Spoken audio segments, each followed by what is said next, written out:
I'ma gotta get it, get it.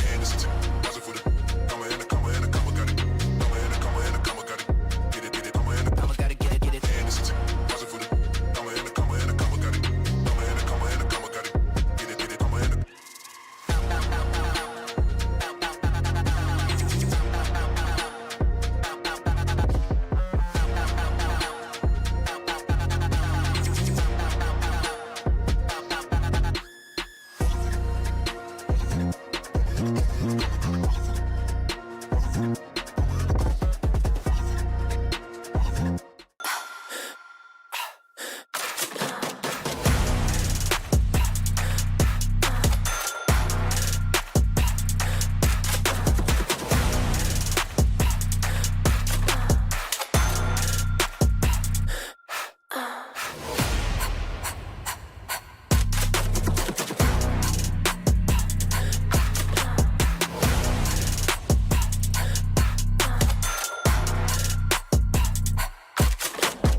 Hello and welcome to the Conestoga Condors Esports streams. I'm Curtis Cove Collings here with Andrew Ireland, Andy Bobandy. No name yet. That's that working title. We're still That's my Epic Games name.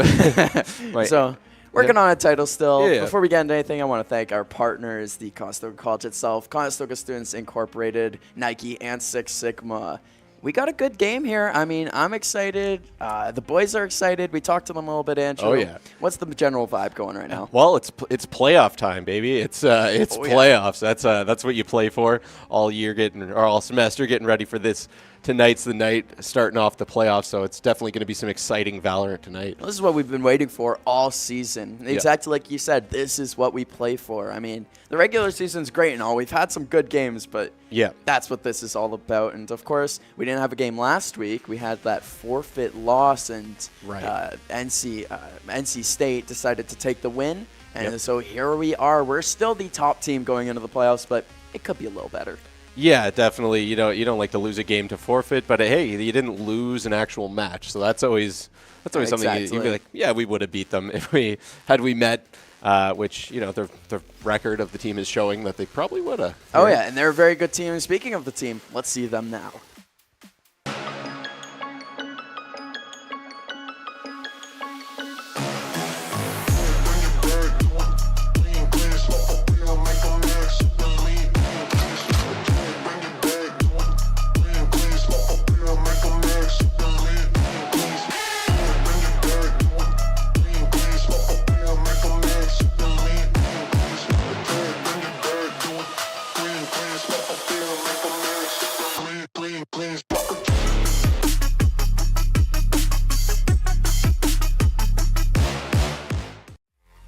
The Valorant roster, a playoff team and a good one at that. Top seeded, set to face off against Roosevelt University. And if you look at the guys here, we got just an excellent group of guys leaded by the coach Rajante, who has been very crucial to their season success so far. They've had one heck of a season. You can see in this picture we've got an even ratio of smiles to mean mugging, which I think is a nice detail. Even ratio. I think we got a little 4-to-2 ratio going on. I would say Willie's he's smiling, but I count that as a smile. I guess it's like a half mean mug, half smile. It's a no teeth smile though. That is the most straight-faced emoji I've seen in my entire life. Okay, maybe I'm reading into it. I just thought he was happy. Maybe that is his version of happy. Maybe he's not happy until the game gets won tonight. Who's to say? I mean, he should be happy with how they ended up in the standings, though. Yeah, for sure. Anytime you can finish a regular season in first place, that is something that you can hang your head on. You can be proud of that. And, as much as they can be proud of that, though, they do got to focus in because it all doesn't matter. It's playoffs now. Exactly. Once you get to this point, nothing else matters. Once you make it to the NECC playoffs, and this Valorant team, they've worked hard all season. You see them right there, tied for first with both NCSU Red, Fisher College, and University of Maryland, all getting those 15 points. Yeah, four-way first place tie, which is pretty wild.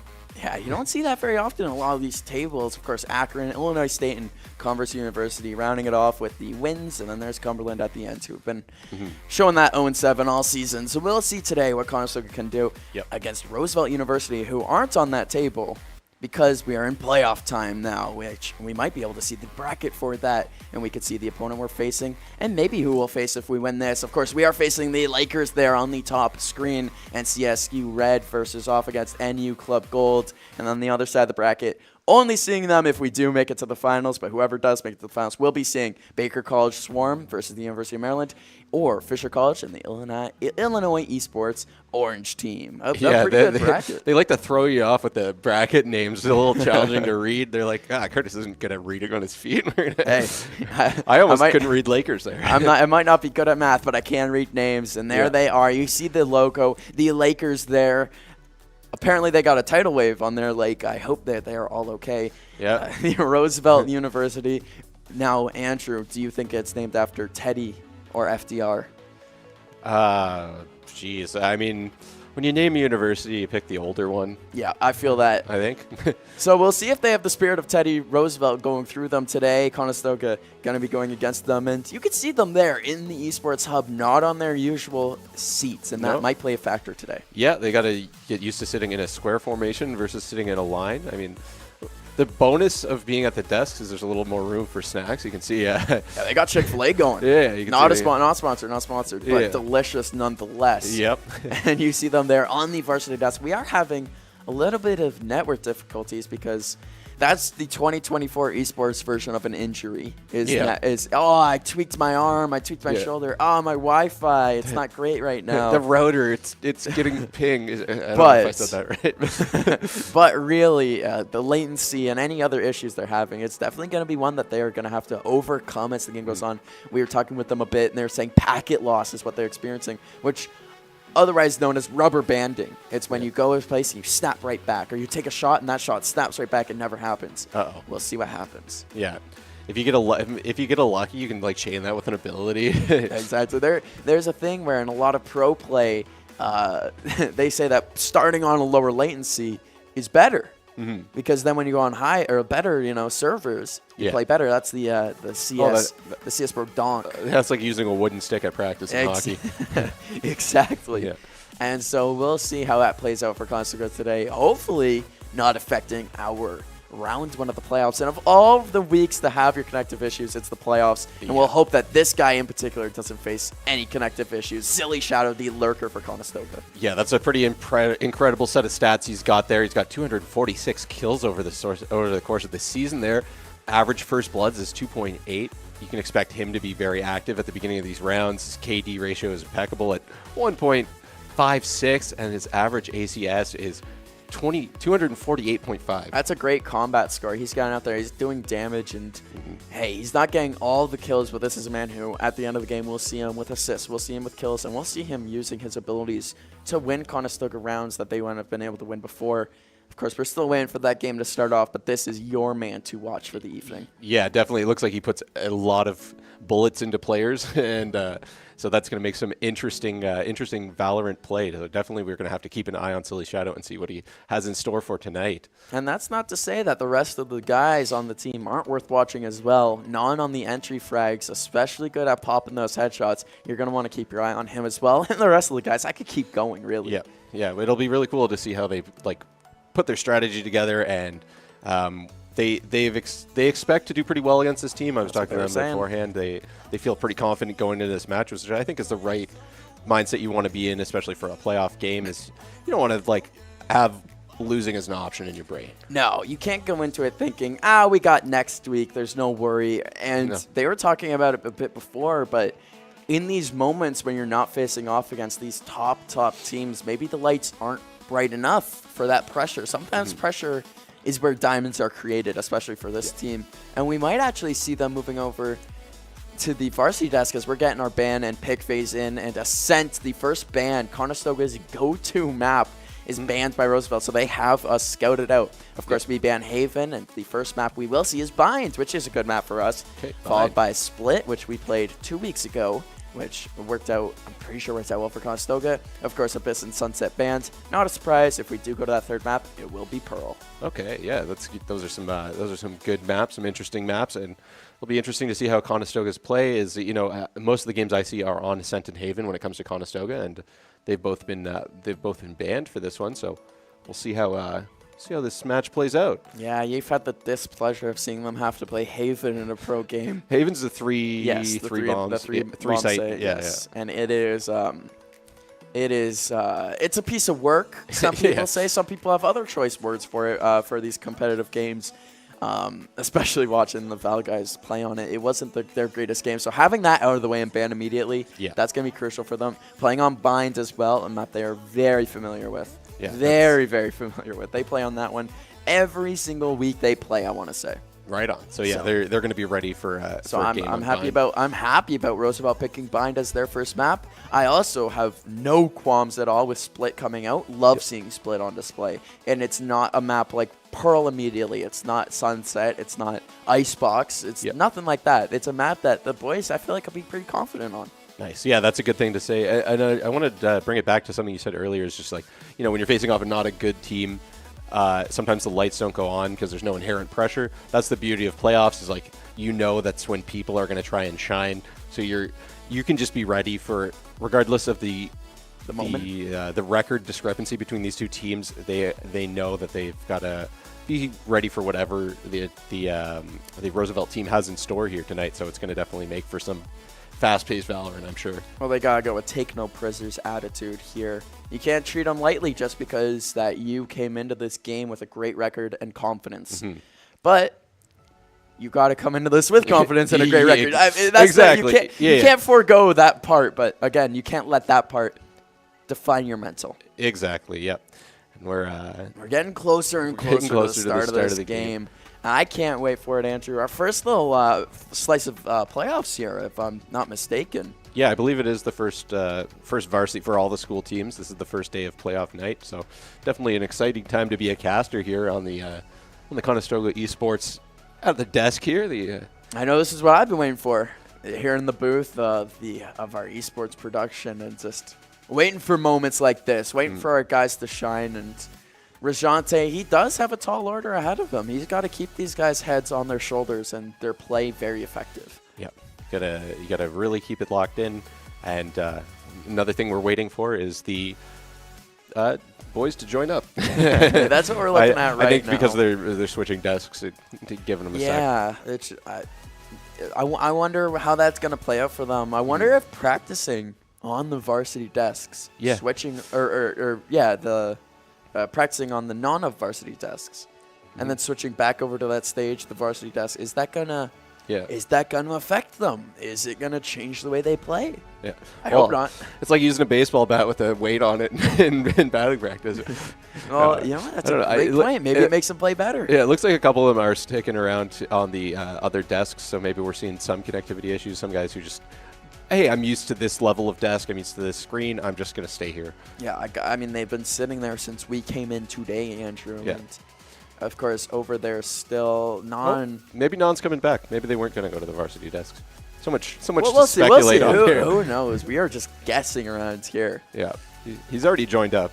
We have a second view of the lobby, and we can see that Non is in. So he's getting his stuff done before he gets seated. Something obviously ain't right yet, but we will get you into this Valorant game soon enough. You're looking at the players on the desk there. Oh, it looks like nobody's going to be at the varsity desk. I think. Yeah, I think they were just sitting there, I guess. They just like it. They're pump faking us. Yeah. They wanted us to have something to speculate about. I wonder just, with a game like today, how much different it is to be prepared and how much differently you treat the hub. Because apparently today it is their dining room table for their Chick-fil-A, which, you know what? Yep. Responsible. Yep. Keep your food away from your gaming setup. Oh yeah. I've never understood that when you see a picture on Reddit of somebody's controller with Cheeto dust all over it, and I'm like, go to the kitchen, dude. Please don't eat Cheetos. And then you see have you ever seen those? They're like chopsticks you can put on your index fingers. Yes. I still don't trust that, because you put your hand in the bag, you still might get some grease from the side of the bag. Oh yeah, and that's getting all over your remote. Yeah. I think I've just drop shippers are targeting me on Instagram Reels. What, with photos of those the tongs? Well, videos of people using it.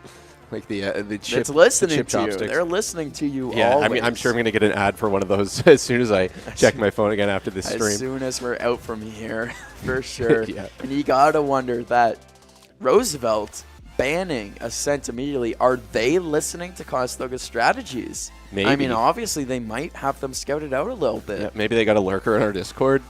they're having a look, seeing what we do not like. More likely than not. Yeah, probably. They just watch all the VODs, they watch all the streams, Yeah. and they wait and see what we do. And speaking of what we do, we're picking our characters. Of course, you got the left side there. Kip almost 100% going to be locking in that Astra. You got Silly Shadow, the lurker, the man to watch, playing as Clove. Your entry frag is hovering over Raze, which typically the pick you see here on Bind. You got Willie on Sky looking for some flashbangs and some healing. And then Kevin, of course, on Cypher. We'll wait and see, though. That's not a lock. They are hovering over that. They're discussing strategies, and this is when game plans come into effect. Yeah, you gotta. They're giving it a sec, seeing what the other team picks too, which is always a smart play. Looks like Xerix is hovering between two different ones as well. So we'll see if what Roosevelt counters with here. Yeah, of course they can't see each other's picks. I don't think. Oh, okay. Yeah, it's Pardon just. me. Yeah, you get to see that when you load We got the spectator into the view. game. Yes, it is. At least it is. When I play the game, it could be different for competitive, but I'm positive it's not. Yeah. I'm positive it's not, and so That's such a big part of the aspect. That was just a mental a whiff by me. not something that's not. It looks like they would both be seeing the screen, and Conestoga hasn't made a pick yet other than Clove, and here they go. 0 seconds left, starting to lock in their characters. They are maybe sticking with who they're hovering over again, waiting on Non and Kevin here to lock in their characters, and here we go. We got the game loading in. On the other side, I Miss Tens is playing as Jet. We got Sosa on Cypher. We got Xerix as Astra. We got Aney? We'll go Aney on Sky, and then Hysteria on Raze. So you got a few mirror matchups here, but the biggest thing I see, they have 2 duelists. Yep. Both Jet and Raze, they're going to be playing ultra aggressive. Yeah, so that's the kind of thing you can expect when you see 2 duelists is them going for it right off the bat, just trying to get as many quick fights as possible.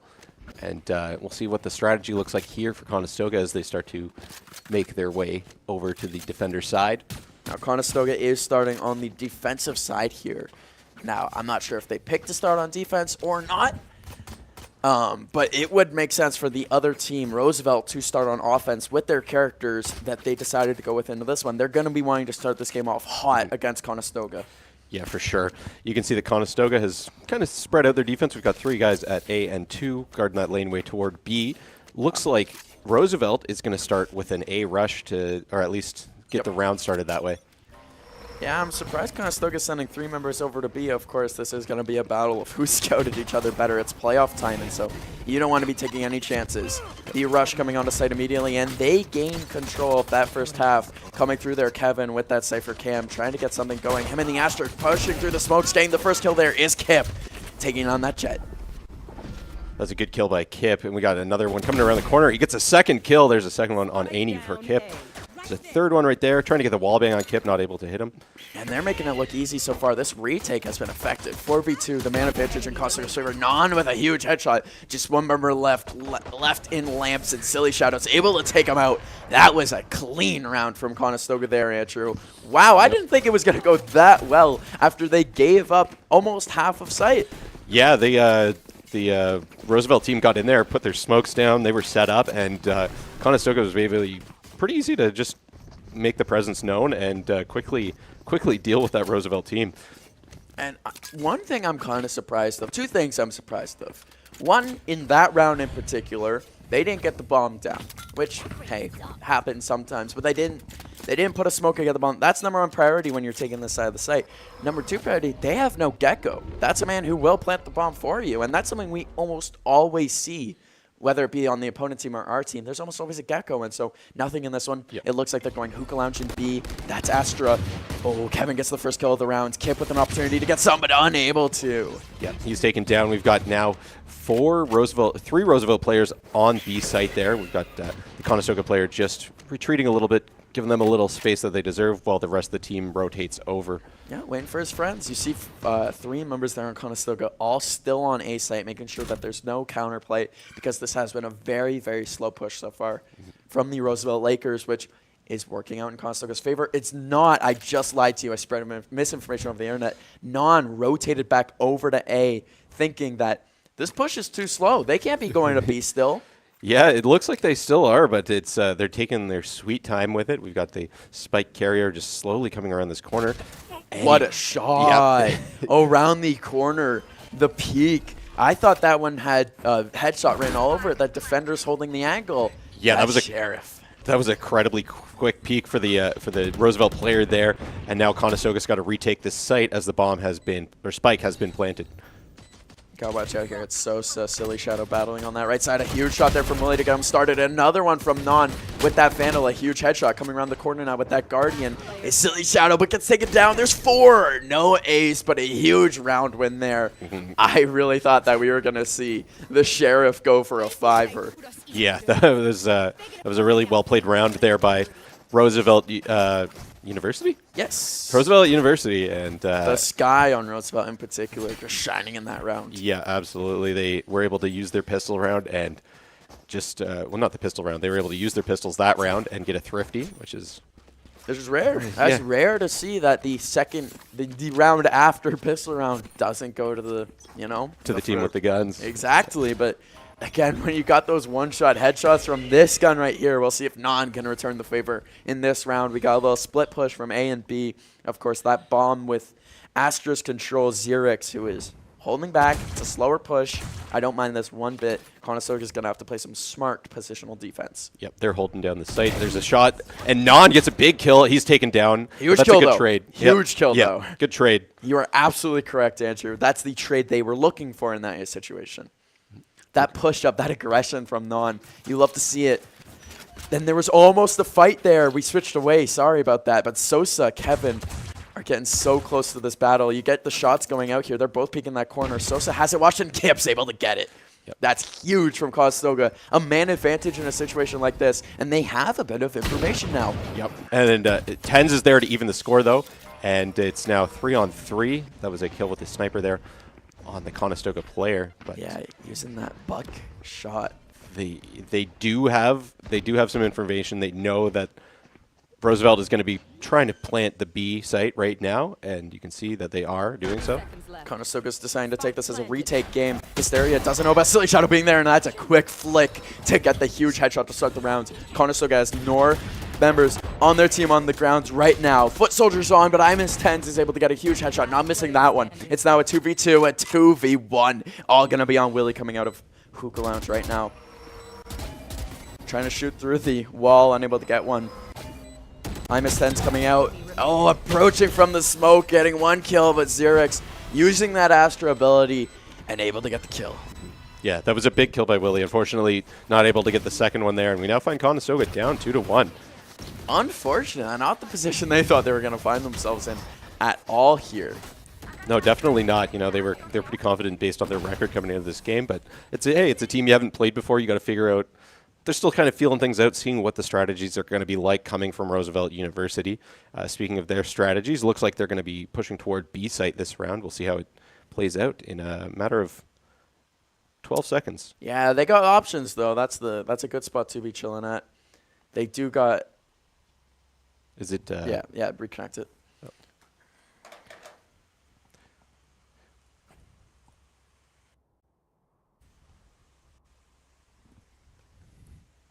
12 seconds. Yeah, they got 12 seconds. They got 12 seconds. Sorry, it looks like the server was lagging. We thought the stream was lagging here, so apologies if we went quiet for a second there. But it seems like the game is. I'm a little confused right now. Now this is of course I said it earlier in the stream intro. Yep. 2024. Yep. It's the age of the esport. We're not playing real sports no more. Yep. It's the age of the esport, and so this is like there's a streaker on the field. Maybe. Yeah. There's a streaker on the field. You can't see him. We're not showing him on camera. Yeah, it seems like there's some sort of lag going on with the lobby here, so we're going to have to sit tight for a moment and theorize on what Conestoga is going to do next, I suppose. There is one thing I'll say. What they'll do next and how the game's going to go forward is very important. Conestoga here, Andrew, I'm not so upset if they go into the next half losing. No. Like they could be down 7-5, 8-4. And because of the team composition that the opponents are running with, I have full confidence in them. Yeah, they have a little bit of a disadvantage there on defense with the way they chose their players. So that's what I'm going to be looking for going forward here, as you were absolutely correct. A B-site take. Kevin's got great positioning, though. Up in that hookah lounge, he's going to be able to make a play on this one. Kip is just going to have to retreat, though. Too much pressure. Yeah, they've got that whole team, or almost the whole team, 4 players going in on the B site. So Conestoga's got to try and get over to that site. Well, the spike has been planted now, and it's now a 4v4 with 2 lurkers, 1 for each team. Xerix. And that's the lurker. You were just saying it, and you called it. Xerix able to get that huge kill coming back from the spawn of the attackers. But Silly Shadow's able to get Hysteria on return. We're going to have bomb site takes, and Imus Tens was right there to fight against Willie. End up Sosa with the kill. A big kill there from Kip coming around, exploding around the corner even. 2 headshots there. Imus Tens with the kill. Non on the return. Xerix again getting Non, and it was just Xerix left, able to get Kip. They had the information. They were able to capitalize. Yeah. Wow. I thought Kip had that. That happened really quickly, and you thought Kip would maybe be able to land that last shot on Xerix. He was already damaged a little bit, so it was a fight that was in Xerix's favor, but unfortunately Kip was not able to finish him off there. Yeah, and just those 2 headshots, I thought he was going to be able to carry that momentum with him into that final kill, but unable to, of course. The Roosevelt team member had the information where he was going to be in there. And they are now up 3-1. Conestoga setting up defensively more towards A. I think they're expecting an A-side push after Roosevelt has had 3 rounds in a row going for B. That's a big shot by Non to start off the round. The second shot, too. Yeah. That's great poise. Yep. Just to lock in, you miss the first one, and you're able to hit that guy. And now it's 5 to 4 left for Conestoga right now. We got both races in each of those bathrooms, throwing all their abilities at each other, throwing their nades, throwing their bomb buddies.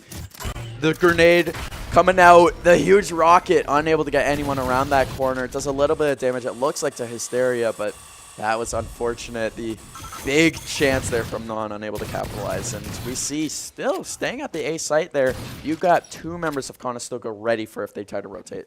Yeah, we've got all of the members of Roosevelt are pretty tightly packed into this one area in the middle here. Going to see if these lurkers for Conestoga are able to come around. Trying not to shoot or activate that tripwire at all. Shoots it. Now the enemies are going to be calling out that they're behind him. You see Xerix ready, but that's a big shot from Kevin. Able to get 1 hit on him, but unable to get any more. Huge through the wall. Just able to see the outside of that player model, and it works out. Going through is Willie. This is when everything's going to come down. It's down with 3v3. Yeah, unfortunately not able to hit those shots and was taken down by the... Oh, big shot by Non, though, and that is now puts it to 3-2 for Conestoga. They're going to try and get the bomb planted, though, on the Roosevelt side. They do get it planted. And then these shots from the Sheriff have been huge. There's Kip with the buck. Unable to get anyone with it. Sosa able to get the huge kill there on the bomb. And there's a huge opportunity, and pros don't fake. Pros don't fake, Andrew, and there's Non with 2 headshots after on the huge play there from Kevin. It's a meme in my friend group. It's just a meme in the community. Yeah. Pros don't fake. Yeah, that was a pretty crazy defuse to be able to get that off. Nobody expected it, and he just came in there, defused that bomb, and that secures a round for Conestoga. On a pistol phase where they were outmatched a little bit with guns, that's a huge play for them. And they're starting to click heads. They are starting to click on the heads of the opponents. So effective here. Non with those 2 Sheriff shots, just cleaning them up at the end of the round there, even after the defuse. That's the stuff that's going to put you in an even better situation than before. Exactly, yeah. You can see they went ahead and bought some good guns for this round. We're going to see how they hold up on the defense here. Again, we've got the Roosevelt team kind of all in one spot. The full team, except for 1 lurker there, all going for A site. Oh yeah, and you gotta be careful about this. Jet here with her Blade Swarm out. She's gonna be a very dangerous character here, putting in that smoke and just trying to lurk around. Conestoga's not really giving them anything to shoot at quite yet. Yeah, we got the spike is now down for the Roosevelt team here, and Conestoga's gonna have to try and get their way in and get a defuse going. And they got no smokes on the ground. This is gonna be pretty much all just a gunfight here. This is just aim training at its finest, and there's Kip with 2 headshots. When you need aim training, you want to rely on Conestoga, but Imus Tens ends up getting 3 huge kills with that knife swarm. Yeah, you got to watch out for Tens. They've been unreal this round. That was 3 kills that round for Tens, and then Xerix with the final kill, and that gives Roosevelt another round. This is not what I was expecting, Andrew. This is, I don't want to say upset watch because it's a close game, but they're the game is being brought to them. Yeah, it's definitely going more in Roosevelt's favor in a lot of these rounds. You're just seeing them win the trades, and it's biting Conestoga a little bit right now. Yeah, Conestoga's, yeah. Hey, I'm not a player. I'm not a coach. I don't know what they need to do to be better, but if they're able to get here a 4-3 game, then I'm actually not so worried. Yeah. They gotta win this round, though. Yeah, they don't want to go down too many. That does a lot against the momentum, especially when you're kind of going into the game thinking, hey, we could take these guys. Yeah, this might be a little shock to the system. You don't want that seed of doubt in there. You don't want any pessimism. You don't want them to, blow this opportunity that's been handed to them. Trying to chase down Sosa, and that's Kevin. A huge headshot. And that was, how can you not laugh at that? Yeah, that was a nice. We saw that chase, but Xerix with a triple kill. They lined up for him. Yeah. Huge from Willie. Huge from Willie. 2 back-to-back shots. Let's go. I was expecting one. That's a let's go moment. That was pretty wild by Willie. And he's got the spike in his control. He's in the driver's seat. It's going to be on Hysteria and that last remaining member of the Lakers to be on this. Stewie 2K's the shadow. Oh my goodness, Willie. Who are you? And what are you doing? Get out of here, the 4K clutch. Yeah, that was incredible stuff by Willie. 4 kills that round. Just made it look easy. Didn't even get shot at. That was a 1v4. That was a 1v4 clutch. And here's the timeout, and it's coming from Rajante. Not who I thought was going to be calling the timeout here, but regardless, it's good to call a timeout. You can't have games be going down to that situation. Yeah, exactly. You definitely, very clutch by Willie. Great something play. to be happy about. But you maybe as a coach, Rajante, you want to take a second, get everybody composed again, because that's a hype moment, but you can tell emotions are going to be high after that sort of ordeal where it's like we're already down two rounds. We gotta figure something out, and a clutch play. But again, you want to use that momentum to lock in. You don't want to be playing with adrenaline. Not too much. You want to be playing with your brain. You need a little bit. You need a little bit of that fire in you, but that's on Rajante to find that healthy balance between brain and gut. You don't want the adrenaline this early in the match. Exactly. You don't want the adrenaline burnout later. That's a great point, too. You can't be spending everything going forward this fast. And I will say, the player to watch, Silly Shadow, first things first, they are on the bottom of the scoreboard. Sure, one thing. But I was telling you, they were going to get assists. They were going to get kills. They are 3 kills. 4 assists? Yeah, I believe so. Yes. And by the end of the game, I want a double-double. I want 10 assists, 10 kills. Okay. And that's how you know, as a lurker, you did your job. Yeah, if you can put those numbers on the board, which I definitely think is within reach for him. You just got to start finding his shots, finding his headshots, but even the body shots, just getting that damage in. Exactly. Getting that average combat score up, which his is very high.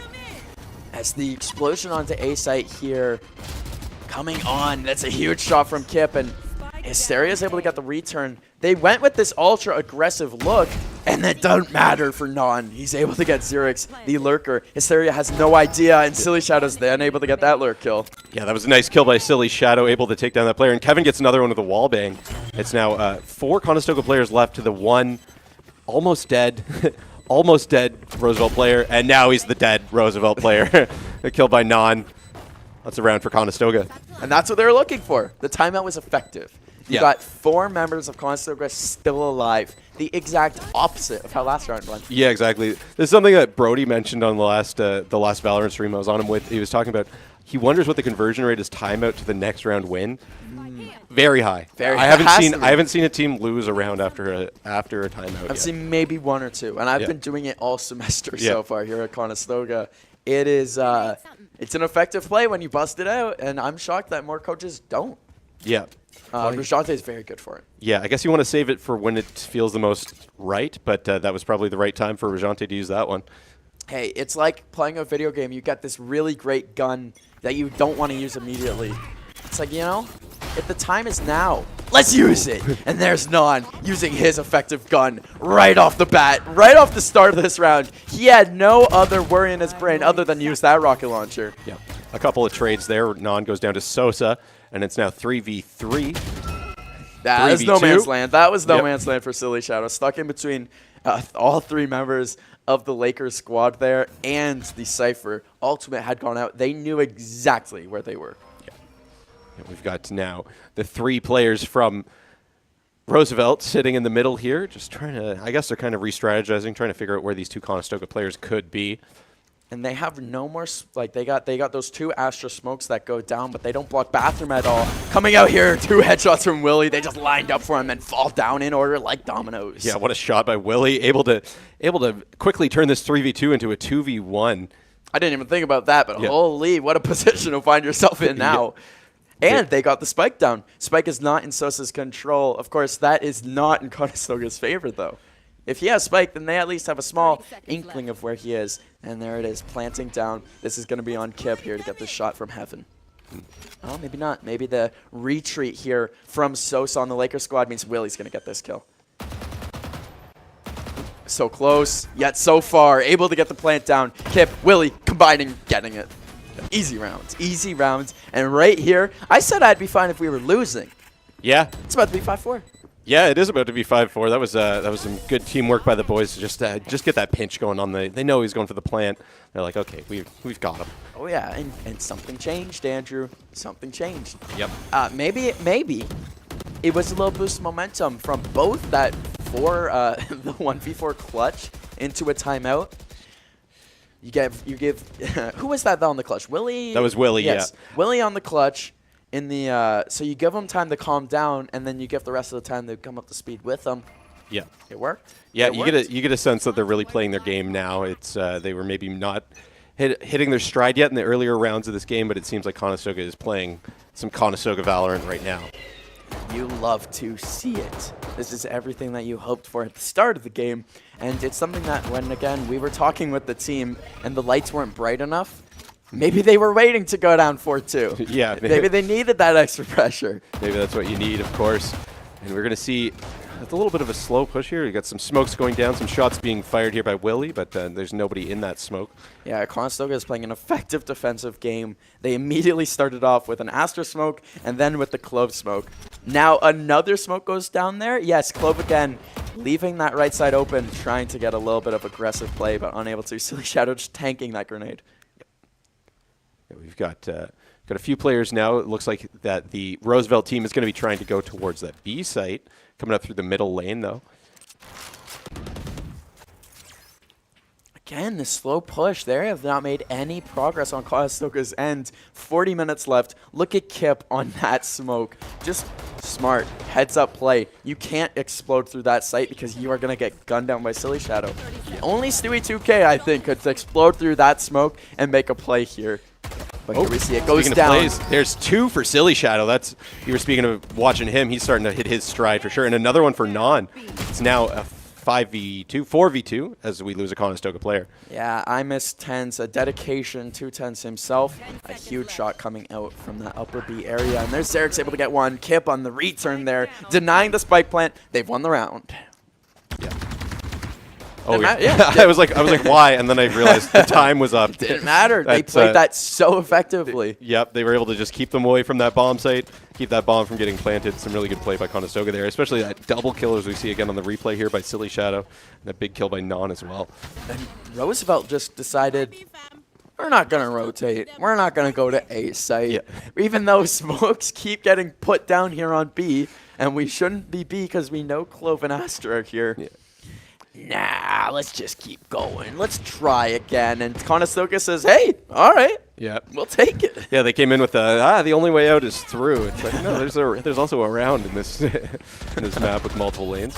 And we'll see here. Oh, are you kidding me right now, Don? Kill there by Non. Me? How was he able to get the kill there as Silly Shadow takes out, eats that rocket himself. There's one kill there from Kevin. An attempted jump and retreat from Hysteria leads to mass hysteria. Yeah, you thought Conestoga was maybe getting in trouble there with some of these ultimates coming out. There's a big kill by Kevin to make it 2v2 again. And now they have information. They know where the last remaining members here of the Lakers squad are, and they know that they're going to be in the bathroom. Kevin was debating going for that flank around them and decided, nah, we'll just play defensively because, as we know, this Lakers team, they like that through option. Yeah, they really like to be able to see everybody, and when you're waiting in the bathroom. This is just so smart. This is the smartest play in the world here. That Astra smoke going down just denies them another 10 seconds. If the smoke were to go down, that'd be 2 free kills, but of course that's not the way the cookie crumbles. Another smoke, or is this one? This one's gonna be the other ability, and it works like a charm for Conestoga. That's Astra, baby. That's Astra at its finest. When I say support, that's what I'm talking about. Yeah, that smoke really did a lot of damage, and anything that the Roosevelt team could have done there. But also, you see the replay of that stunned kill by Non. Oh, what a shot. That's composure. That's composure at its finest, to not panic in that moment when you are in that slowed phase. And I have to laugh a little bit because Jet comes around the corner. Yeah. All 5 Blade Storms missed. Yeah, just whiffing. Oh, whoopsie. And hey, it's a combination. It's a combination of calm under chaos and the opponent's whiffing. And we'll see here how it goes forward. Non has an operator, so I'm excited to see how that will play out. First kill there for I Miss Tens. He takes down Silly Shadow. We've got Aine trying to plant the bomb here. The enemy Cypher able to use his ability, but our Cypher, Kevin, able to get a headshot in return. Of course, the Lakers now have information on where Conestoga is going to be at.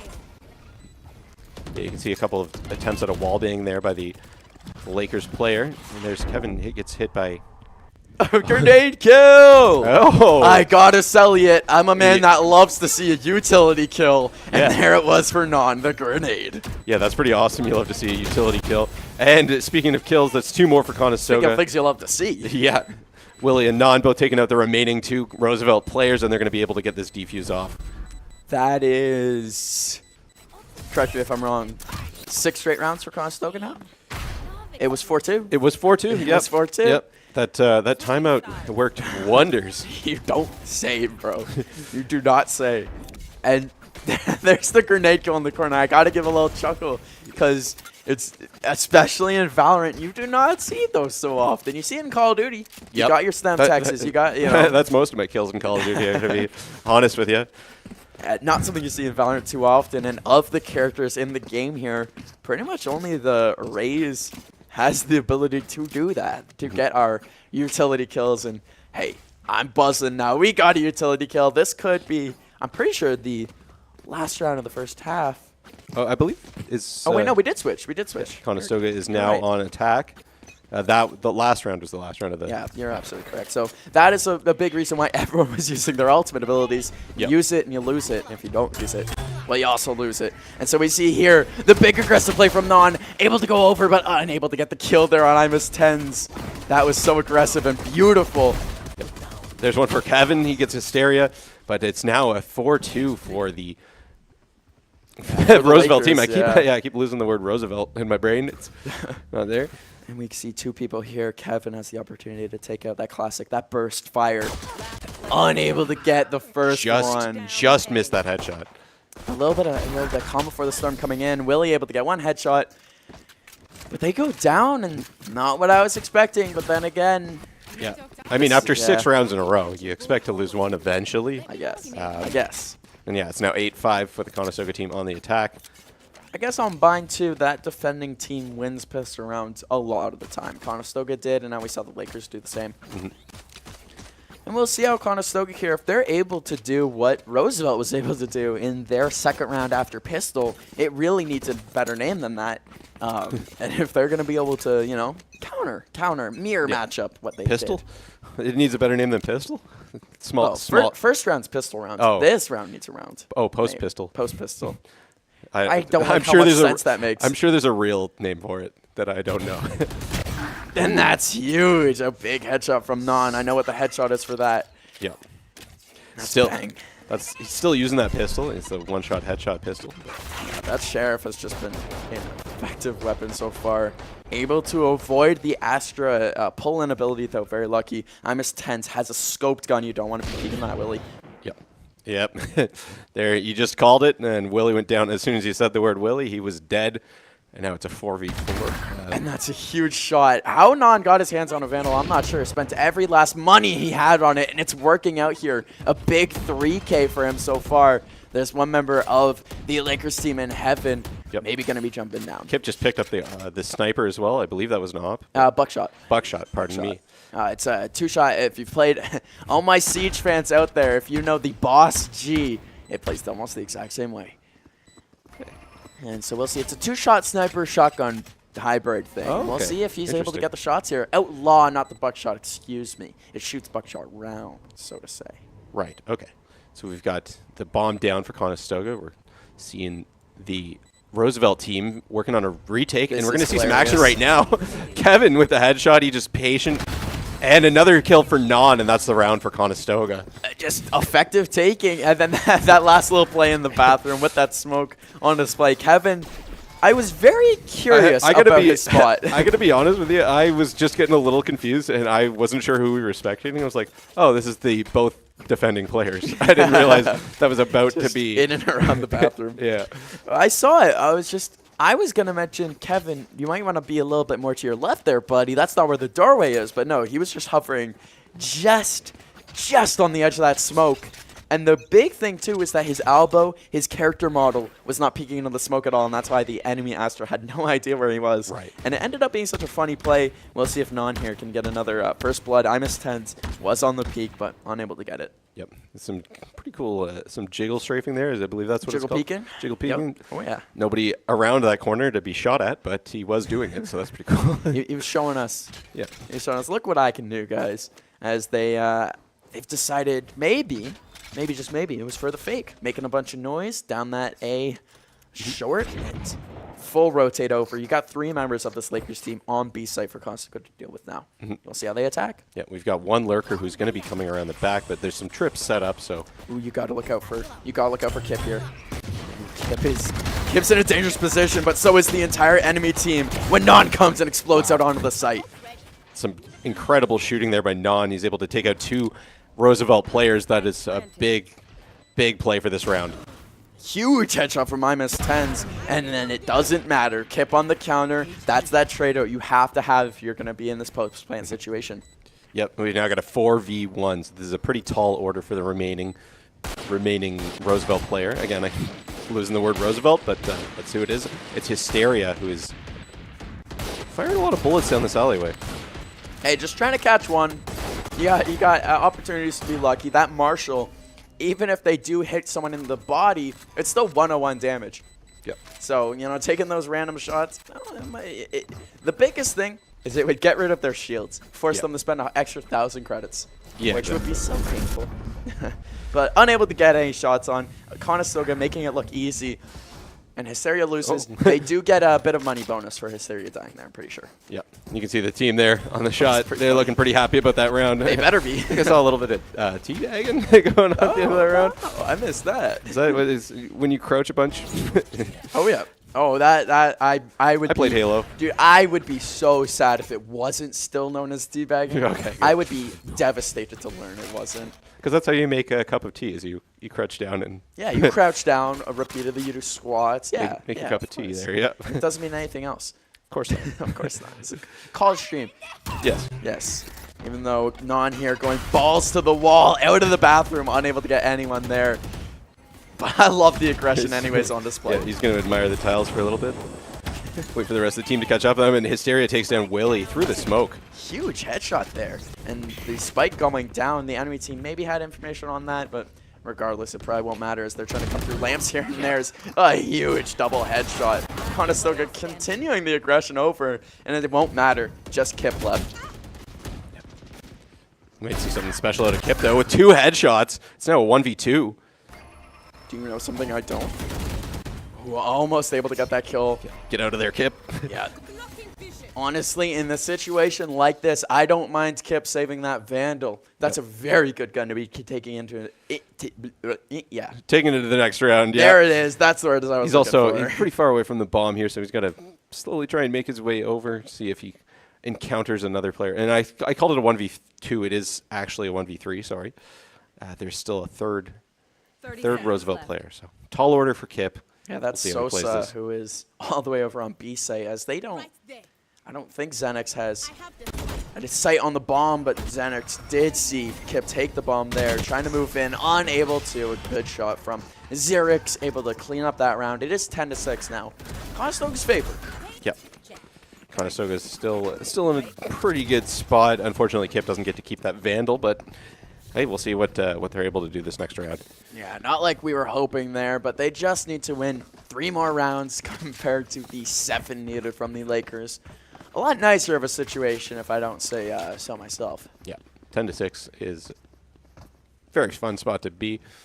Especially when you're on the side that, I don't know if they, with the team composition, I don't know if they would prefer, it looks more so that they would prefer to be on defense, Conestoga, but even then, the team composition of the Lakers, we know is not the most defensive. Yeah. And so this is a good spot to be in. Yeah, it seems like both of these teams have been having a better time on offense this game, just the way it's been working out. Well, for the first goings of the game, I would say. Yeah. Conestoga, once they found their groove on defense, it was over. Yeah, I suppose. Yeah, they did go quite a bit ahead. But it was 4-2 at a point. And you're absolutely correct where in the early goings of the halves, offense has had the advantage. But we'll see how this continues as Kip able to get the first blood in this round. That went all the way over from bathrooms trying to take out that lurker. And take out they did. Yep, nobody on Conestoga has actually picked up the spike yet, or we're about to see. Finally, the spike gets picked up, and they're going to go reroute quickly over to A. Is this not one of the smartest things you've seen? This is perfect. That is Kip's ability there, cutting the site in half. They own this side of the site now, and the fake to B site was so perfect. There was only one member of the Lakers team here, and Non getting aggressive, peeking through that wall. He's probably going to get a kill here. And I called it. Yeah. You could see that coming for quite a while. Nobody would have an idea where Non was going to be, and a nice shooting by Non to finish it off. He's taken down by Aine, though. A great shot as well. They had the information. I think a kindergartner could have read that Non was going to get that kill. Yep. But we see here the retake. Hysteria on a great shot, too. Conestoga is holding still a lot and letting these shots just kind of hit them in the face. We'll see how they continue going forward here. Speaking of shots hitting them in the face, there's Willie. 1, 2 huge kills. Yeah, that was 2 big kills for Willie. It's now just the one player left, and he's killed by Silly Shadow. That's a Conestoga round win. Light work, no reaction. Yeah. Simple from Conestoga there, and it looked, you know, those first 2 kills on the return, that Hysteria shot and the other shot from Heaven. Yeah. I got a little worried. I'm like, well, yeah, but this play by Willie, as we can see on the rebound there, that big headshot and then another kill back to back, really turned the tides quickly in that round. And if you look here, Silly Shadow, 8 kills, 8 assists. That's what I'm looking for. We just need 2 more of each, and he has that double-double. And if you want to really talk about who's making an impact, the player we should have been watching, Non, 23 kills in 17 rounds. Yeah, he is absolutely lighting it up this match. Speaking of that, we're watching Non right now. He fires a shot into the smoke, doesn't hit anybody, but he's gonna peek this corner, and he gets 1. Dude. What? that's the choice of pre-firing, pre-aiming all your angles, and he just gets a magical headshot, and it puts Conestoga in a 5v4 immediately. You do need to look out for this Bucky, and there it is, the shotgun play, the double kill from the Bucky. Aiden Gibson would be proud. Yeah, that was some big shooting by I Miss Tens there, and it's now 4-3 in terms of players left. But Conestoga's got the bomb down, and they're still holding the site. And they have a great position here. Kip able to get a kill. Willie as well. And with that bomb down, they're able to play with their food a little bit. A lot of shooting for both teams. A lot of calming down right now for the teams as well. Sosa's going for the defuse. We'll see if the Conestoga player is able to get them. I love this from Kip. He's got plenty of time to do this rotate around, and they're going to have no idea. And it doesn't matter because Willie ended up getting the kills at the end. I was so invested. Me too. I was so ready for Kip to just come around and shoot those 2 players, and Willie's like, "No, actually, it's my turn." You could see them a lot of laughing. They're talking about the steals and all that. You could see locked in some of the members, and oh my goodness, that entry frag there, the double kill from the Bucky. That is not something you're going to see very often, and a very effective play there by I Miss Tens. Yep. Conestoga was able to still come out victorious that round, though, and it is now 12-6, going into what is potentially the final round of the map, if Conestoga can close it out here. Oh, yeah. We'll have to see. We'll have to see the defense for Conestoga if they're able to do anything here. It's going to be Kip It's going to be Sosa retreating back there. Conestoga exploding on the B site here. And I say exploding because there's Rays. Non coming in. Another first blood. Are you kidding me right now? Yeah, that was a really quick play by Non. I believe he's on 25 kills this game, which is bananas. That is absolutely wild, and Conestoga now has all the information they could possibly need. Silly Shadow able to get IMIS-10s out of this game. Just 2 members left on this Lakers team, and the bomb is down. You know? Yeah. I'm not saying the Fat Lay's singing, but I'm hearing some yodeling. Yep. We need oh, Silly's down. I don't think he hits your 10 and 10. Oh, he might, though. He needs to get a killer assist to stay alive here. Busting out that Clove ultimate and tanks that one rocket and dies anyways, though. That was a little wild, I'm not going to lie to you. Yeah. I have no clue what's going on in that smoke. I figure use the ultimate now, get the chance to play, because that's the game there. Kip with the double kill to finish it off. And that was just effective work from Conestoga. Yeah. It looked, I will not lie to you, got a little worried to start that thing. I got just a little bit of worry went through my brain. Yeah. But then once we got going, no worries. I mean, how many rounds in a row was that? 6 wins? 7? Yep. 6 in a row in the middle of the match there, and then I think 4 to close it out as well. Yes. Yep. And so there we go. 13-6. They beat the Roosevelt Lakers, and that is just, look at that. 7 first bloods of our 19 rounds were Non. A 359 average combat score. I'm not sure you know what you were just watching in that game. No, that was some pretty incredible stuff by Non. To be honest, I don't even know how to take it in. That's some incredible work.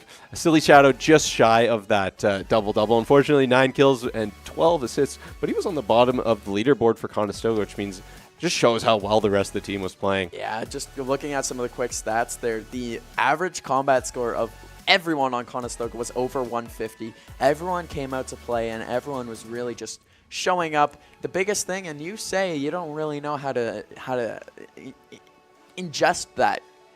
I don't think there is a way. I think we just have to wait and see if they're able to replicate. Yeah, we just get to enjoy that we saw it, and be thankful, be grateful for our experiences. And what a great shooting, great headshots. I mean, we saw some star plays. That was a great game. I need to see them continue. That can't be a fluke. That can't be a one-off. We will see if it is when we come back from a few short messages. Condors Esports is innovating intercollegiate gaming in Ontario and beyond. We've built a community where you can compete, play, and work in a dynamic program accessible from all campuses. Condors Esports is more than just gaming. Here, you'll find empowerment and inspiration in state-of-the-art facilities equipped with the latest technologies and unwavering support. We are varsity athletes, turning victories into championships as high-performing gamers. We are relentless, constantly pushing our limits and pursuing excellence through every match. We are Condors. Gaming connects us on campus or online, all through best-in-class equipment. We're building a foundation of experience, powered by our passion, and developing skills that drive personal and professional success. We are eager students, transforming our dreams into careers in dynamic and emerging industries. Condors Esports goes beyond gaming, fostering enduring friendships, unforgettable experiences, and meaningful connections. This is your chance to transform your passion for video games, esports, and technology into something impactful. Learn how Conestoga is introducing Condors Esports to your campus and connect with fellow Condors striving to soar. We are Condors.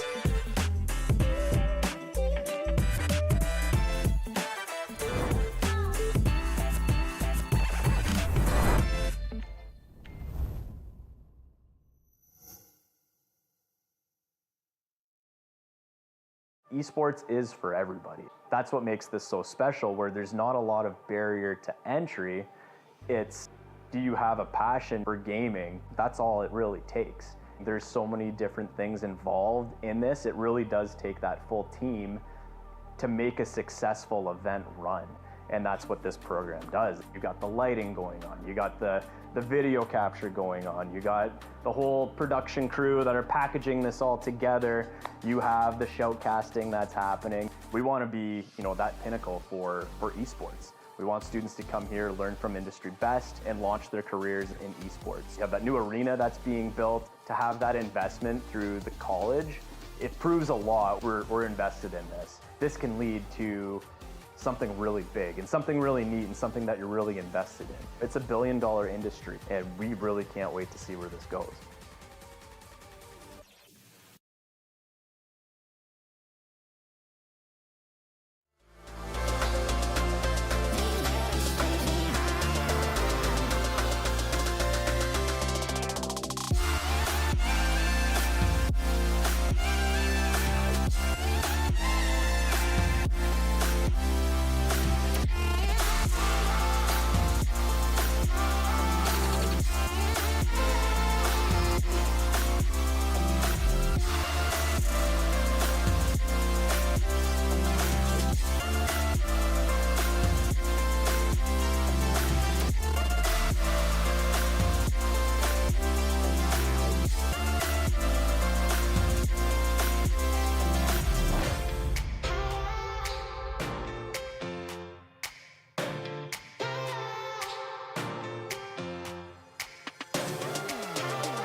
We are back, and we hope the Valorant team will also be back to form that they had there in that first game. If you didn't join us for that, it was a 13-2-6, I almost want to say masterclass. Yeah, that was really well done by the boys there. You saw them struggle a little bit early to find their footing, but they had a great clutch by Willie, and then they were just able to lock in after a timeout with the team, get dialed back in, and yeah, some excellent play. The 1v4 clutch there on, what was that, 4-3? I almost want to say it was either 4-3 or 4-2. It was 4-2. It was only 4-2 rounds, really? That was the Conestoga Condors turning point. I couldn't think of an alliteration there. I can't either. The Condors counterpoint. They came right back in it, and Non is chugging that water right now. Sorry to derail the conversation. He get half the bottle in him there. Maybe eating a bunch of Chick-fil-A is what they needed to play their best. they played. It was actually quite well. Yeah. The headshots, especially. If there's one thing I want to give special mention, that was kind of different than the norm in that game. Was just the amount of headshots. Mm-hmm. So many headshot kills, and especially Non. Yeah, there was some particularly good shooting. They were pre-holding those angles and able. It was like a split-second crosshair. Lots of flicks, too, which we haven't seen on display before. And if you look at the guys there, they're all talking, they're all chatting, they're all just having a good time. Of course, Silly Shadow in the back there lurking in real life like he does in the game. Yeah, I thought he was in the washroom or something. I didn't even see him behind Willie until he just popped out. No, he was there. Again, he takes this lurking thing very seriously, Andrew. Yeah, he likes to stay low-key. Mm-hmm. We like seeing the team like this, confident, happy, chatting with each other, and getting the morale up before we head to a split. And my My part that gets me excited, the part that gets me pumped is this is Conestoga's map pick. Yeah, This is where they want to be. Yeah, this is exciting to see.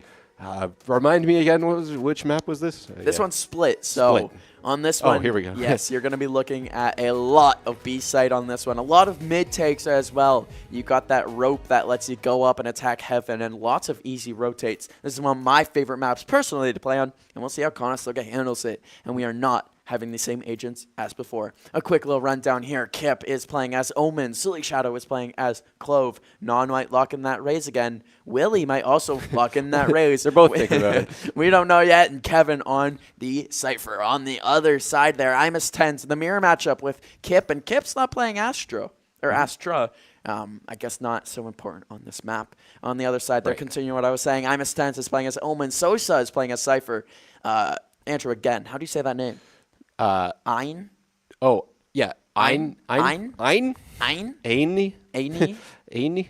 Is playing as Jet, which I'm pretty sure is the same as before. You got Xerix as Sky, as well as Willie on Sky, like last game. And then that last player there is Raze. So we got 2 mirror matchups there. A Raze battle. They're going double duelist again.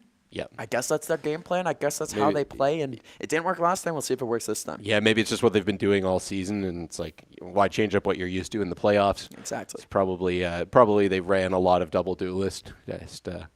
Agreed, and we'll see how it pays off. We got Sosa and Kip, of course, playing that Cypher duel, and then Omen's on display. The biggest difference with this one, blinding. You got Omen with his blinds, you got Omen with his teleports. It's going to be on them to play creatively. Again, it's going to be, we were talking about how the aim in this one has been incredible so far, but with these characters that I'm seeing on the board now, I mean, Astra is also a big brain character. I shouldn't say we're not relying on brains now. Astra is a huge brain character, but it's definitely going to be more of a thinker's game, so to say. Okay, so we're going to see a little bit of Valorant chess. Hopefully. Is what you're saying. Hopefully. That's Unless they just throw themselves into the site here. I mean, I wouldn't mind seeing a little bit it of a would be masterclass. really funny. So my strategy here, whenever I play Split with my friends, we are we're bad at the game. We use pistols and rush fully into A site here. Try to take the enemy off guard. And here we're seeing Non doing maybe some of the same. Ein gets the first kill of the round. A huge headshot, but Non takes it right back. Imus tenses down. That might be a really useful grenade there. Non throws up into heaven. And just like that, Conestoga's taken sight. It's almost like they listen to me. Yeah.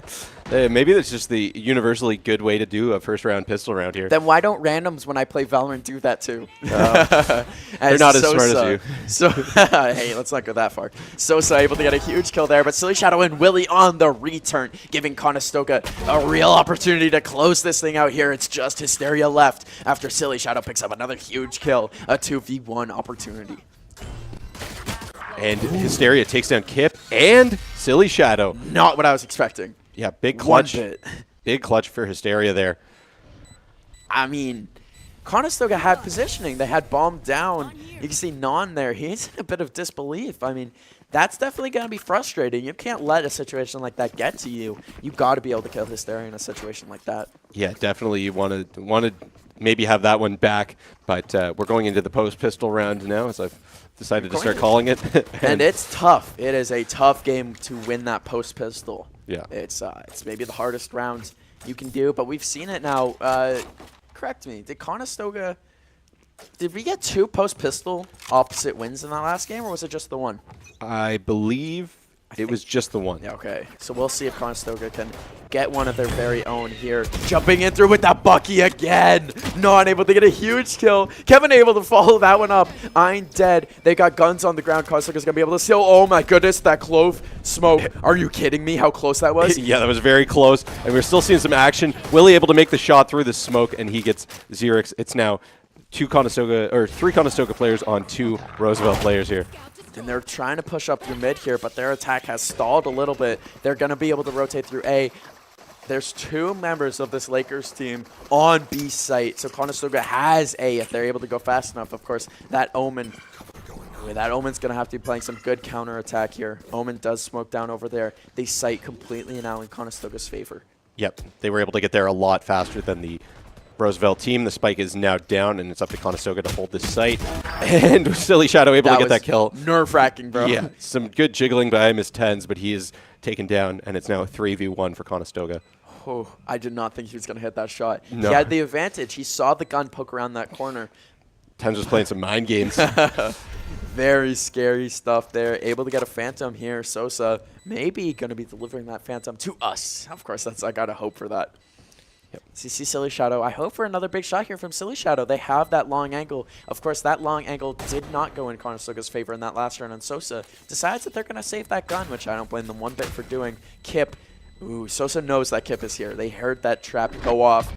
Gonna be fighting and gonna be dying. That's about what I expected. Yeah. It makes no real difference. He only had a classic that round. Yeah, exactly. I think that's Kip's mindset on that one is like, well, I've got a pistol. I might as well try and might as well not try and take whatever gun he's got. Exactly, and not let them save that gun because now Conestoga won the post pistol. Yeah. Exactly what they're looking for. But again, they still have one good gun, and as we know, one player is all it really takes to win a round in these games. Yeah, we've been seeing some pretty big single player heroics here. It looks like Conestoga is going for a bit of a split on the start of this round with a few players slightly rotating over to B. Actually, I may have spoken too soon. Nah, you got a split push mid B. Looks like they're going to be committing mid most likely here. And then, of course, you got your one lurker there coming through the sewers, trying to pick up any stragglers that are going to be coming around A site there, but nothing so far. Still trying to work their way up mid. Of course, lots of fighting, lots of gunshots going on, but they're not really fighting anyone in particular. Yeah, just warning shots, making sure those angles are given the respect they deserve. Not with the Stinger. Aggressive play, an aggressive result. Huge headshot kill here, and they have an opportunity now to jump on A site, and they will. Yeah, that was a big kill for Non. It gives them a lot of space. He's looking for another player. He had an inkling that there's somebody around here, and there are a few people, but hasn't made eye contact or hasn't made contact with them yet. Non, do not go around that corner. Yeah. You are going to get shredded. If he's able to hold this defensively, he could get multiple kills, but there again, that Sheriff has just been on display all night so far, Andrew. Yeah, Anya hits another shot. He's been pretty deadly with that pistol, and they've got to watch out for him because he's going to be coming around trying to get the rest of them. Oh, he's fighting around the corner here. Able to get one kill, able to get two kills. Silly, but Hysteria jumps up top. They got the... Oh, no, Silly Shadow. You got to put yourself in a good position here and unable to using that Cove ultimate. Of course, the defuse coming out. Conestoga didn't put themselves in a great position for this. Willie's able to get one, but unable to get both. The attackers win. Kip. Wait. Yeah, I was wrong. Yeah, Kip got it before. I was absolutely incorrect. Yep. I heard the tone of your voice go down. I'm like, no. We should be happy. I didn't know. I thought he had that in time. Yep. That's incredibly clutch there from Kip. Yeah, Willie missed. Willie got the first guy, missed the shots on the second, but Kip. How? Oh, Andrew, that's as close as it gets. The Lakers got to be fuming right now. Yeah, they must have thought they had that one. I thought they had that one. Yeah. And I am a third party. Yeah, we're watching. Oh, my goodness. That's so clutch. That's as clutch as it gets for Conestoga. Yep, they're now up. They find themselves up in the game. And already some warning shots going out.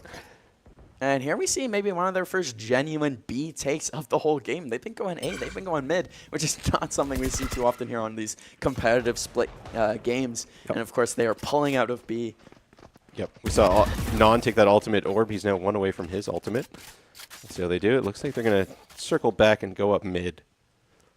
Yeah, they've been using time really to their advantage here on the defensive, or on the attacking side of the map. And it's been working out for them, spreading the resources thin of this Lakers team and just attacking as a unit. Yep, we see Conestoga's going to maybe start making this push up the middle now. We've got Non watching this angle. He knows there's players there. Oh, no. Double kill for Sosa. Right way. Yeah, they both come around that corner to some shots already being pre-fired by Sosa, and Sosa working on making his escape. He's taken down by Kevin. Kip didn't know that the teleport there from Imus 10s was on display, coming up to the heaven and able to get one shot there. A really big brain play there from the opponent Omen. 30 seconds left. Yeah. We've now got two Conestoga players. One's hurting already a little bit. One enemy remaining. 10s takes down Kevin. It's now up to the final player, Silly Shadow, with the bomb here. Let's see what they do. Now, I don't mind Silly Shadow being over here. It's a good spot for him, able to get one kill, and it's a position where you got to go fast. 10 seconds left in the rounds, and that's a beautiful play by the opponent Raze. Using that bounce pad, jumped them right up in the air, and basically freezes them in spot. Right. Yeah, that made it really tough for Silly to do anything there, and he was a little bit outmatched, too. We had 3 people looking right at him. That also doesn't help. Yeah. That makes the round a little bit harder here, as this one is 2-2. Not an unfamiliar position for Conestoga. No, they were they were down 4-2 last game, so this is a good spot to be in, considering that. Considering everything, and considering it's been taking Conestoga just a little bit to adjust maybe to the game, and then they'll find their groove. And we're waiting to see if they're going to find their groove here on split. Non with that shotgun, the judge coming up mid, coming up with aggression, trying to get something to pop here. Has that rocket launcher out. The rocket fuse is still active. Maybe he's going to be able to get that one in the corner. Hysteria up top, able to get him. That's a huge trade for Non, going in completely alone, basically. Yeah, he shut down that angle, and there's Sosa cleans up Willie there. Sosa gets another one on Kevin. It's now just 2 Conestoga players left. Some great shooting by Sosa. 2 headshots in a row. Absolutely correct, Andrew. Those were unreal shots from down mid there, and it puts Conestoga in another one of these positions with your back against the wall. Yep, it's now a 4v1.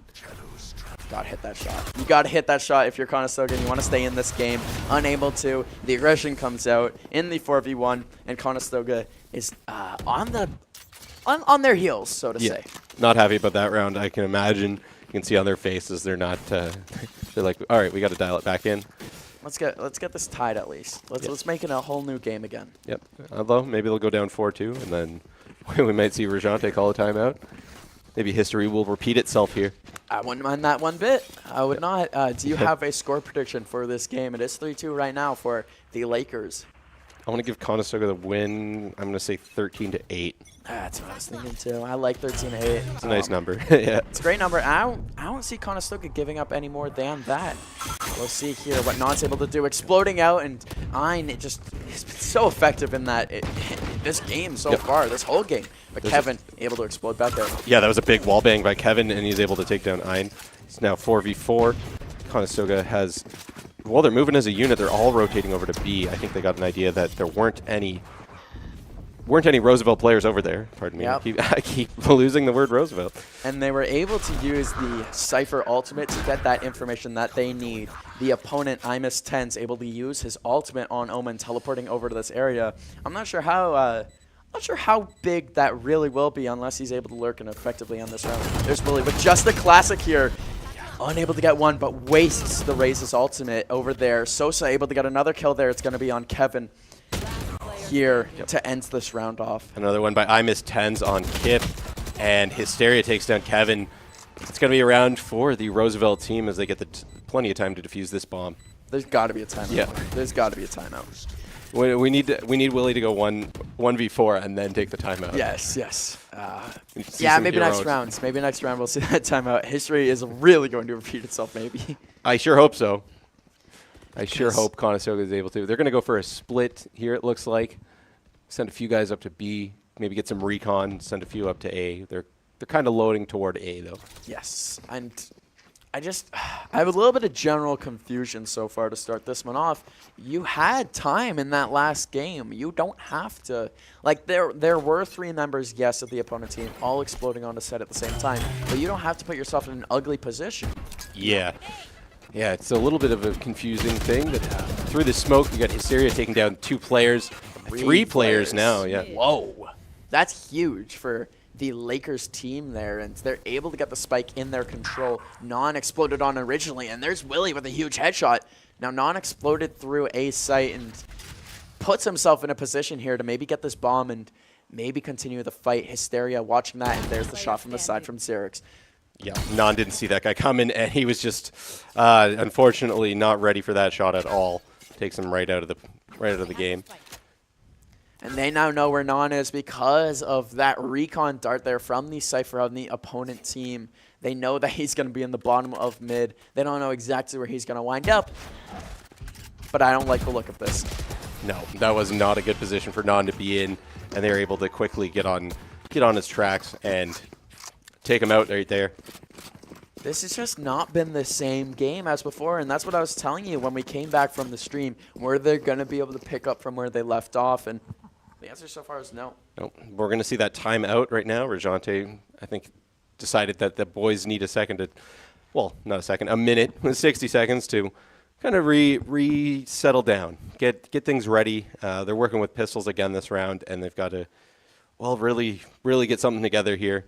in order to get their momentum back. Yeah, I don't even know. I don't even know if they're going to be talking a strategy change. Like, I think this might just fully be about emotionally getting them back into the game.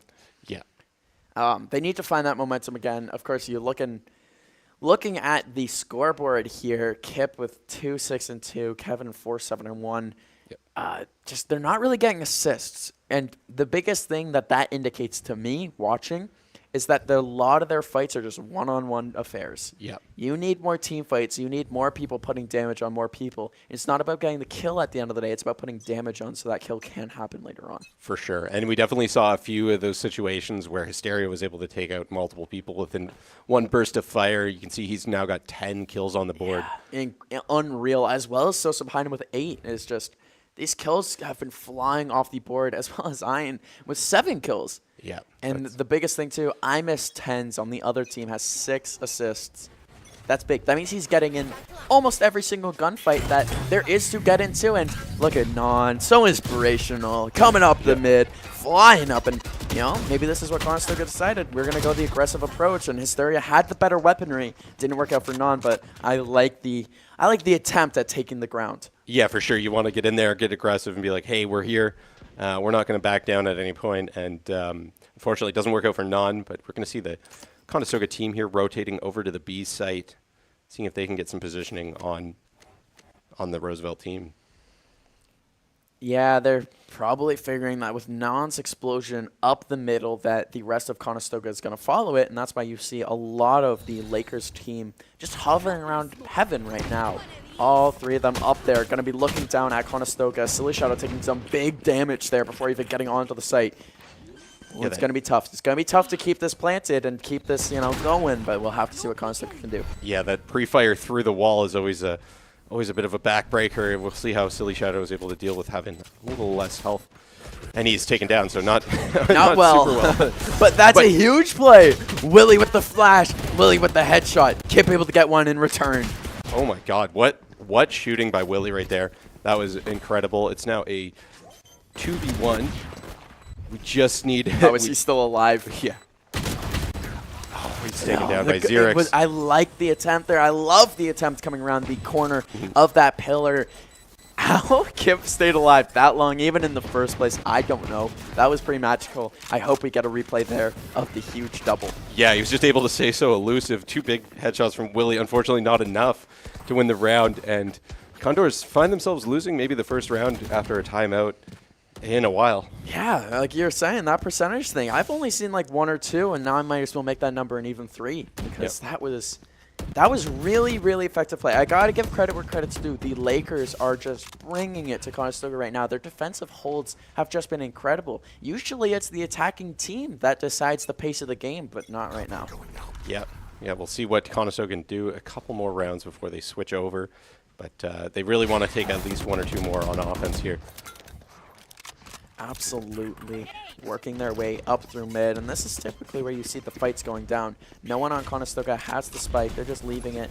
They will collect it later. They just want to see if they can take this ground, and so far they're working their way through mid. They got to control this, though. They can't be losing this. Yep. Maybe a little bit more of a slow play is in order, at least, to take these fights, one at a time, because it seems like all these burst fights are really getting outmatched and all of a sudden losing. I feel that completely. We got the calm before the storm here. Kip is in that B garage area just waiting. They're throwing all their smokes down. They got to watch out for the tripwire. There's Kevin working his way, fighting and losing that fight. Over on A site, there were 2 members of A, so he's able to call that out. But Conestoga not attacking quite yet. They're actually going to be rotating up through mid, maybe going over to A themselves, as there are 4 members of this Lakers team on B now. This has been big brain from Conestoga. Yeah, this is a pretty smart play as they realize how many of the Roosevelt players were at the B site, but they're a little slow, and it's giving time for Roosevelt to get over there, although Conestoga is getting a lot of smokes down. I miss 10s with another really big kill in this round here. Something's clicked, and he is playing very effective Valorant so far. There's only going to be 10 seconds left on the board here, and Conestoga took way too long. I'm confused. Yeah, that was well, Roosevelt made it look easy. They showed like they didn't just lose the last match to Conestoga, and they're now up 7-2. And it's just been ridiculously easy. That's the only worrying thing is that this is Conestoga's map. Yeah. Of course, Conestoga, I think they elected to play defense first, or they elected to play defense second. I'm not entirely sure on that. And if they don't, if this attacking team for the Lakers is able to take it to them, we're going to be seeing that third map, and we might be seeing it sooner rather than later. Yeah.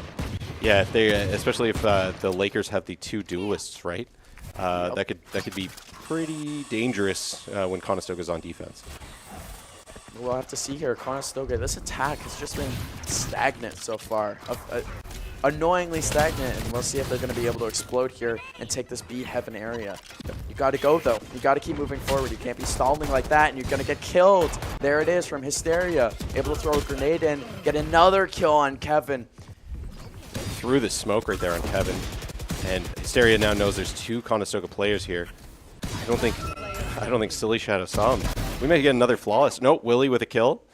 Okay. Well, he's going to need all 5 here, Andrew. Yeah, we need to see a huge round from Willie, at least taking some of the guns, and not able to do it as Xerix gets the kill on Willie with a headshot. They're now down 8-2. Some frustrated faces you can see. Yeah, I mean, we're feeling it all the way here, and there's the timeout on display. Yep, second timeout. Really need to lock it in. As they have lost, I believe, 6 rounds in a row now. 7. That is yikes. And Hysteria. The Rays on either team has really been the decider for both games so far. 15 kills for Hysteria, the enemy Rays. No one on Conestoga has over double digits. No one on Conestoga, I don't know if you're seeing what I'm seeing, but the bottom scorer for the enemy team has 6 kills. The top scorer for Conestoga has 7. Yeah. Our second scorer has 6 kills. Their whole team right now, Andrew, is playing better. Yeah, I mean, it looks like it when you see flawless rounds like that, or 2 rounds ago that just happened, and then this round, still 4 players on the board for Roosevelt. It's just it's not cutting it for Conestoga, so they need to, whatever they're talking about right now, it needs to be something to get them back in the game, get their heads back in the game, maybe help them find their flow, because they've been playing a weird, fragmented game almost. It doesn't feel like there's a good flow to their gameplay. And yeah, this is something that comes with Split a lot, where if you've noticed on this map, it's a lot of these tight choke points that you have to make your way through, whether it's the 2 doors on mid, whether it's that 1 hallway on A. And the only way we've really seen them exploit those choke points is by just full speed going through them. There we see a big grenade there from Hysteria. Ein and Hysteria just combining. The 2 duelists have been game-changing so far. They want to avoid that tripwire. Unable to shoot it is none. Just jump over it, guys. Willie taking huge damage from that bomb buddy. They're forced to retreat. They did get the spike at least, so they can rethink the way they attack this site. Looks like they're going to rotate over to B. There's still a tripwire there that they've got to avoid. And they were unable to, but Silly Shadow was able to get a huge headshot there to start it off. Sosa able on the return to get a kill. Here we see them on the site, though. The Cypher able to use his neural theft and get locations for the Conestoga. Kip with a huge teleport on the site. They're unable to get the spike down, but Kip with a big wall bang instead. We'll see how Conestoga can keep this going at 2v2. Yeah, that's big to take down Hysteria. He's been electric all night, so it's good to see him off the board. But unfortunately, IMIS10s just takes Kip out, and it's now just 1v2 for Conestoga. Blinding Silly Shadow. They're going for the aggression. They got 30 seconds on the clock here, so it's not dire, but Silly Shadow does have to move effectively.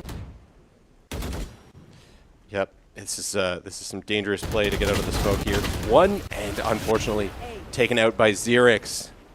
Now lost 8 in a row. It's 9-2. And this is the last round before the swap. It is all going to come down to how effectively Conestoga can come off this.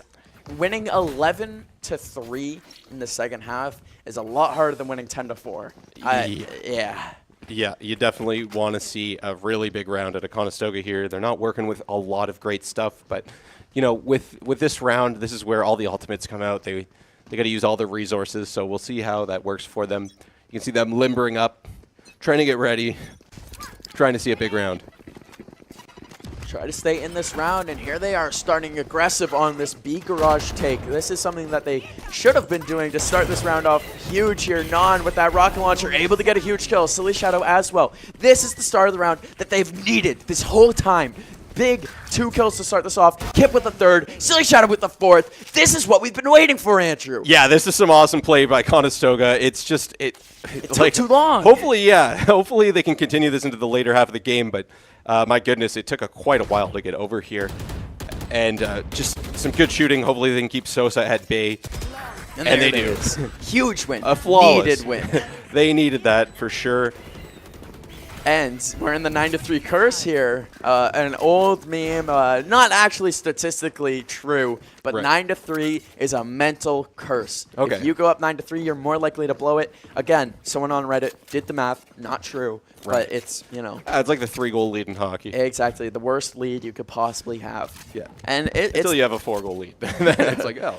It's the exact equivalent of that here in Valorant, and that's what I was talking about. Conestoga only has to win 10 rounds to get this game versus the 4 for the Lakers. While that does sound horrible, it is horrible. You don't like to be in that position. It's a lot better than the scoreboard reading 10-2. That's so much less comebackable. Yeah, definitely. You don't want to see a 10-2 because by the time they hit double digits, you still need 10. That just seems impossible to pull off. So this seems more realistic, at least to me. That's where the line changes. We see a mid push here from the attacking Lakers team, and they were able to come up and take it with speed. This is what I wanted Conestoga to be doing. This is what having double duelists will do for their advantage. Yeah, lots of grenades going in. Still nobody has been shot yet. But we got a peek here. I don't know if they slowed down. They slowed down on their mid push, which surprises me. It looked like they were able to force Conestoga to retreat. You see all 5 of them bunching up there. Yep, Conestoga made their way to the periphery of the zone, and we're going to see Roosevelt coming up as a unit toward B with the 1 lurker. The 1 lurker only. This is creative stuff. This is creative from the Lakers team. I hate that it's the opponent doing this because I love this strategy. They're doing like a bit more of a back. Yes, fully through the back. The huge blinds there, but yeah, this is not an angle that Conestoga is going to have any resources defending. They jump through it, they use a flash effectively, and there's a double kill to start the round. A triple kill to start this off, and that is the super unique, super creative play there on display. Wow, that's all I can say. That's brilliant. Yeah, there's one for Willie to at least try and make his way back in here, but he's got a 1v4, which would be incredible to pull off because it would already be a 1v5. Yeah, he's the ace. I don't know if he do, and get the defuse. Might be a 10-3 game in a second. I just gotta see that strategy from the Lakers there. The Conestoga knew that they were gonna push through B. That's kind of like that's what it added up to. But holding shift, not having a single footstep stamp go out as Willie gets a big kill there. Not the most important thing, a huge triple as well. They able to sneak all the way through B heaven, get into Conestoga's spawn, and have it be all 4 members other than your lurker.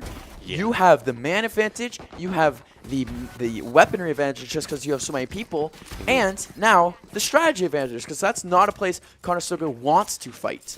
Yeah, exactly, and they were able to use their smokes and abilities very effectively as well to mitigate the Conestoga defense with a well-timed flash, I believe. It was like 2 players just stunned, sitting ducks in the middle of that smoke. And when it comes down to a moment like that, the opponent's on max aggression. It's hard to counter, and it worked perfectly for him. The equivalent of a wraparound in hockey. Yep. You just don't expect it, though. A wraparound in this. A wraparound with a fake pass out front. Absolutely. Just incredible stuff there. And here we see Kip with just the shorty. Yep, they got the full team take on A, so we're going to see Conestoga now has to retake this, which can be difficult because a few of them are already way over at B. And this is the post-pistol round. So much harder for this team. I mean, Conestoga lost pistol round, so it's going to be so much harder for them to get back in this one. Yep. Not ready yet. Still no shots fired at a player. You got this angle held down, and Hysteria is able to take down Kevin as he peeks. Just gets sandwiched between those 2 players, but not able to take one down with the pistol there. We'll see if Kip's going to be able to get anything with this shorty, unable to. And the rest of Conestoga keeps dropping now. It's going to be all on Willie again. with this Sheriff. He's not able to get a shot there, a body shot, and then Ian comes around the corner. Yep. And that's unfortunate for Conestoga, finding themselves an 11-3 game. Not at all what they were looking for here at Split. Their own map pick is not going in their favor. This is a big deficit to try and work back from, which is, I mean, crazier things have happened, but it's going to take some incredible play by the Condors here in order to get this one back. Again, Conestoga went on an 8-round win streak last game. That would even this one up. That would get this one evened up, and they could even blow a round after dropping 8 straight, and it's still not over. But again, we're talking purely in hypotheticals here, folks. We're going to need to see some really nice play from the Condors. And the explosion on the site here from the Lakers team. They're going fast, and they're going with aggression. There's Historia, there's Ein, the 2 duelists doing exactly that, dueling the Conestoga team. Yep, only 2 Conestoga players left, not in the position you want to be in. And they're able to get this bomb planted. Spike planted, pardon. Potato, potato. Potato, potato, bomb site, spike plant site. Either or, Conestoga's going to have to retake this with a fury. They don't know where the Conestoga attackers are coming from. They're all watching up in heaven. It's just going to be Xerix that's watching it, except for Ein, who rent over, spotted Kevin, and got the kill. Now they know Kip is there too. There's one for Kip. He's really running out of time, though. I don't know if he's going to be able to get all these players. And he unfortunately isn't, as Sosa takes him down. He was able to get missed 10s. I missed 10s.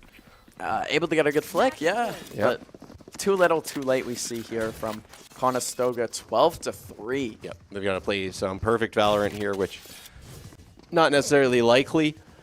And we're probably going to see this third map. No surprise if it does happen.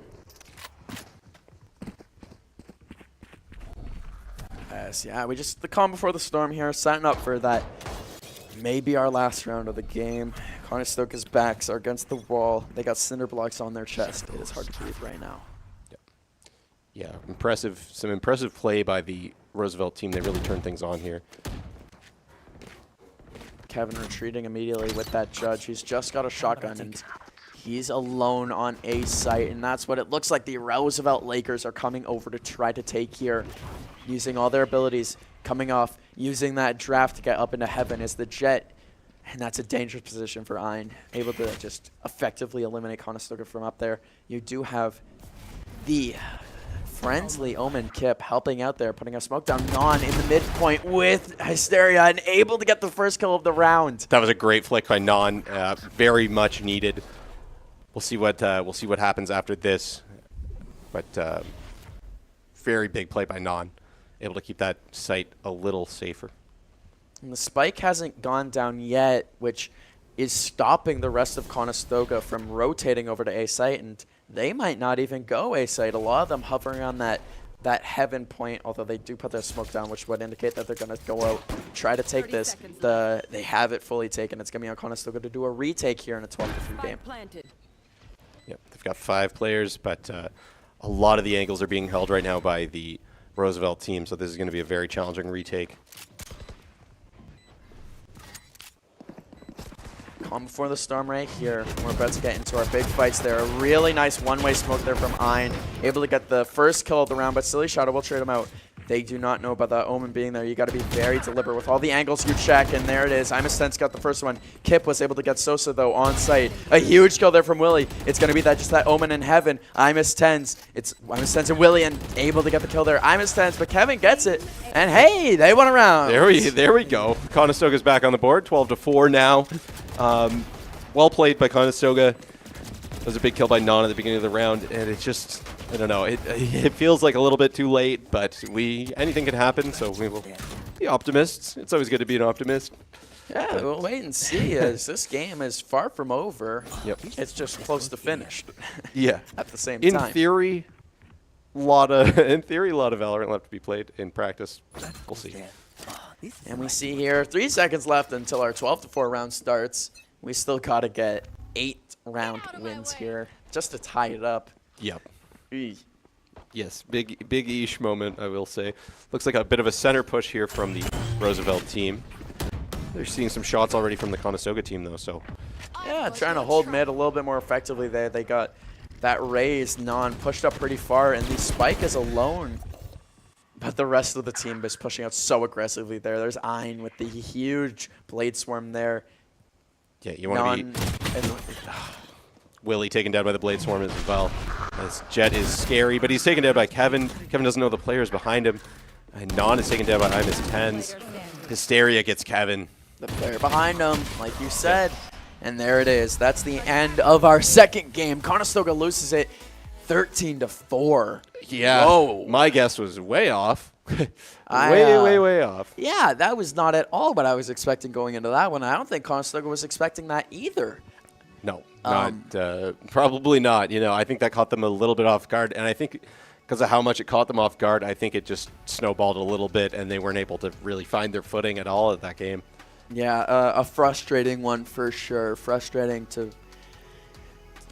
for the team, and they're definitely going to have to take a little bit of a mental break in this one when we're going into our third map here of our playoff bracket, and they got to win this. They have to. It's like Game 7 of just this individual match, but it's everything on the line here tonight, and we're going to see hopefully Conestoga bring it back together and just lock in. Yeah, so we will be seeing you back on our Condor stream when we are set to face off on Pearl.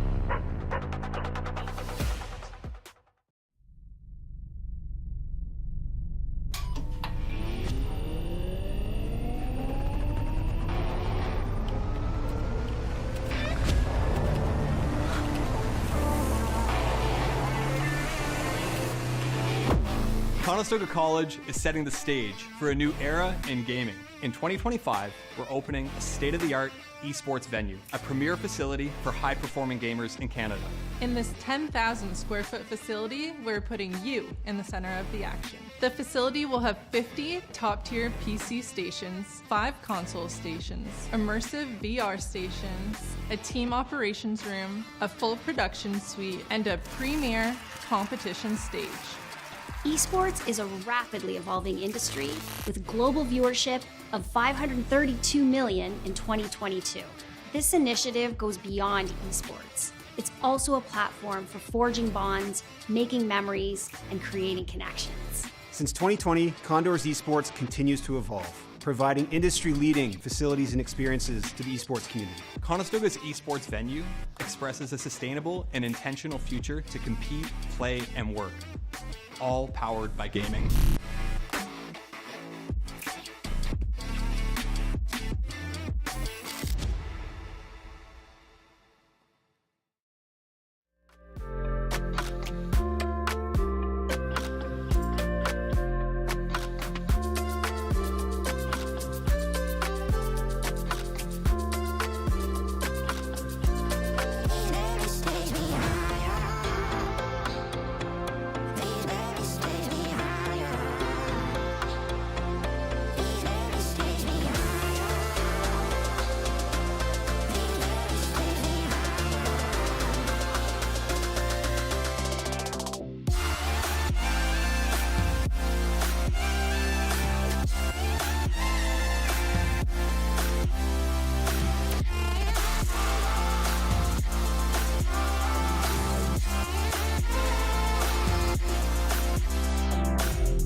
We are back here on the Conestoga Esports channels after that last, dare I say, match? Trepidatious game. Okay, yeah, trepidatious is a better word for that than match. I was coming with more of a barely descriptor word. Yeah, not exactly a match. Not a back and forth game, at least. We usually are pretty good for those. Well, actually, I lied. The first game was completely Conestoga's favor. Yep. The second game completely in the Roosevelt University's favor. Yep. So so overall, back and forth. But, if you put it like that, Roosevelt.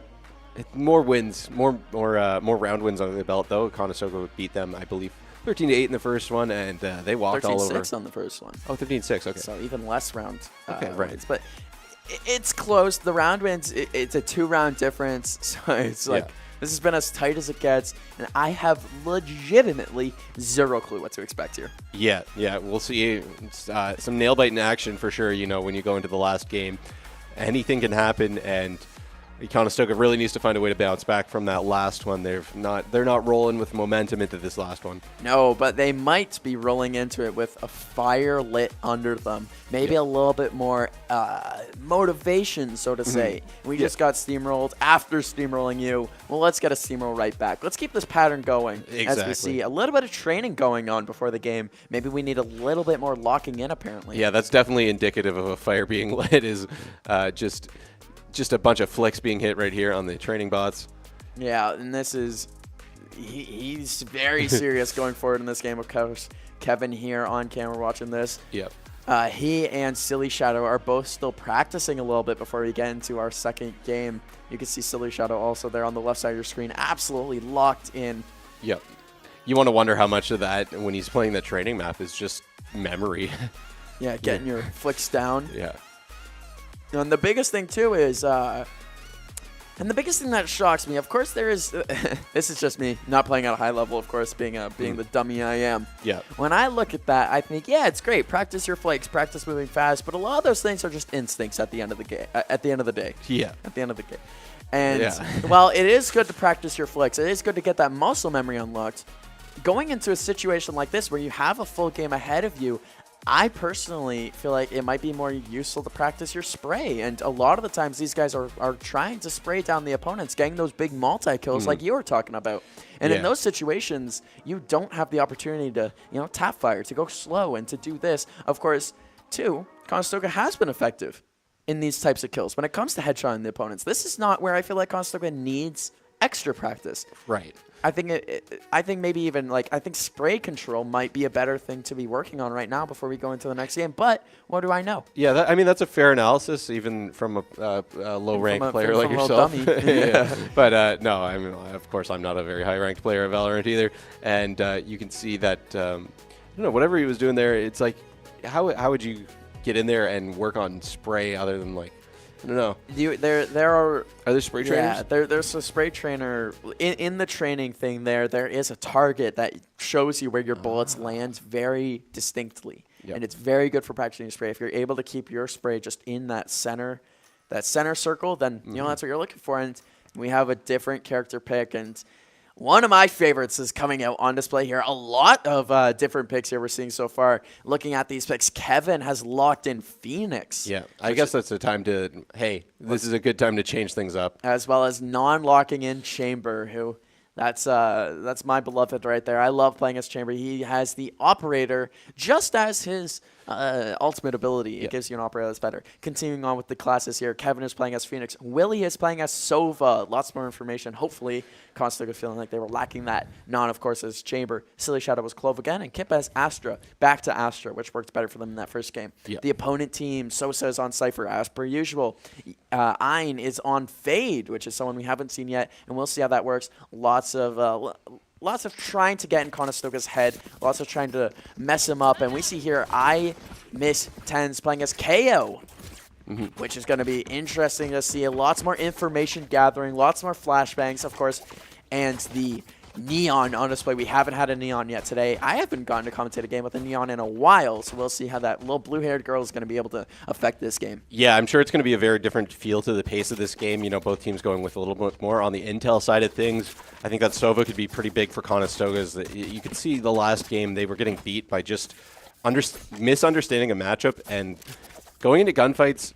tepid, not sure, and being outnumbered. Yes, that absolutely. happened so much last game. So this amount of recon could make a pretty big difference. Yeah, and recon and confidence go hand in hand. Same with nervousness and preparedness. So we'll see here, game 3 all comes down to this. Yep, Conestoga on offense to start this one out. It looks like they're going to go for a B-side push. Already knocked down one tripwire. You got the recon bolt going in for Soa. Pardon, shock bolt. As here they are, they have the site here. Of course, Non with the ability there on Chamber. Good teleport out, smart teleport out, saves him from almost certain death there. He's able to get one headshot though. That's the difference between life and death for the opponent gamer. Yeah, that was a really really close one there for Nana. You could see that guy was about to fire. As the Conestoga Condors are not going to be able to use their abilities anymore. The suppression going out from KO. Silly Shadow doesn't care. Goes on the aggressive. Willie's able to get the first kill there, but then we're getting lots of trades. Non able to get one. It is a 3v3 situation. 2 members of each team going down. Kip unable to survive fighting around that block, but Willie able to get them back into this one. Non, Willie left for Conestoga. Hysteria gets the first kill. It's going to be on Willie to follow this up. You got time. You can play around and cover. And there's a Frigg first kill. This is good, but pros don't fake, Andrew. And they heard him coming, had it held down, and those footsteps came over, was able to come off and say, I got it to half, I could take my gunfight, and there it was, took the gunfight. that was a close one for Willie, unfortunately not able to finish that off, and big composure by Hysteria, you got to give them credit. On the other team, able to hear those footsteps, and pros don't fake. Pros don't fake? Pros don't fake, pros do get it to halfway. Yeah. And yeah, just great plays from the Roosevelt Lakers. I do like what I saw from Conestoga there. I would have maybe preferred maybe a little bit more defensive. You have time, you're on defense. Use the map to your advantage. Yeah. Once they had that bomb down, they could have maybe done a little bit more in terms of holding that site, and unfortunately lost it. Now we see them going over to the A site here. Non and the Kip Astra on mid for Conestoga, trying to just get map control here. Of course, they are flirting with taking A site. You got 3 members of this Lakers team, though, hovering over towards that side. Yeah, these tripwires have been the bane of Conestoga right now.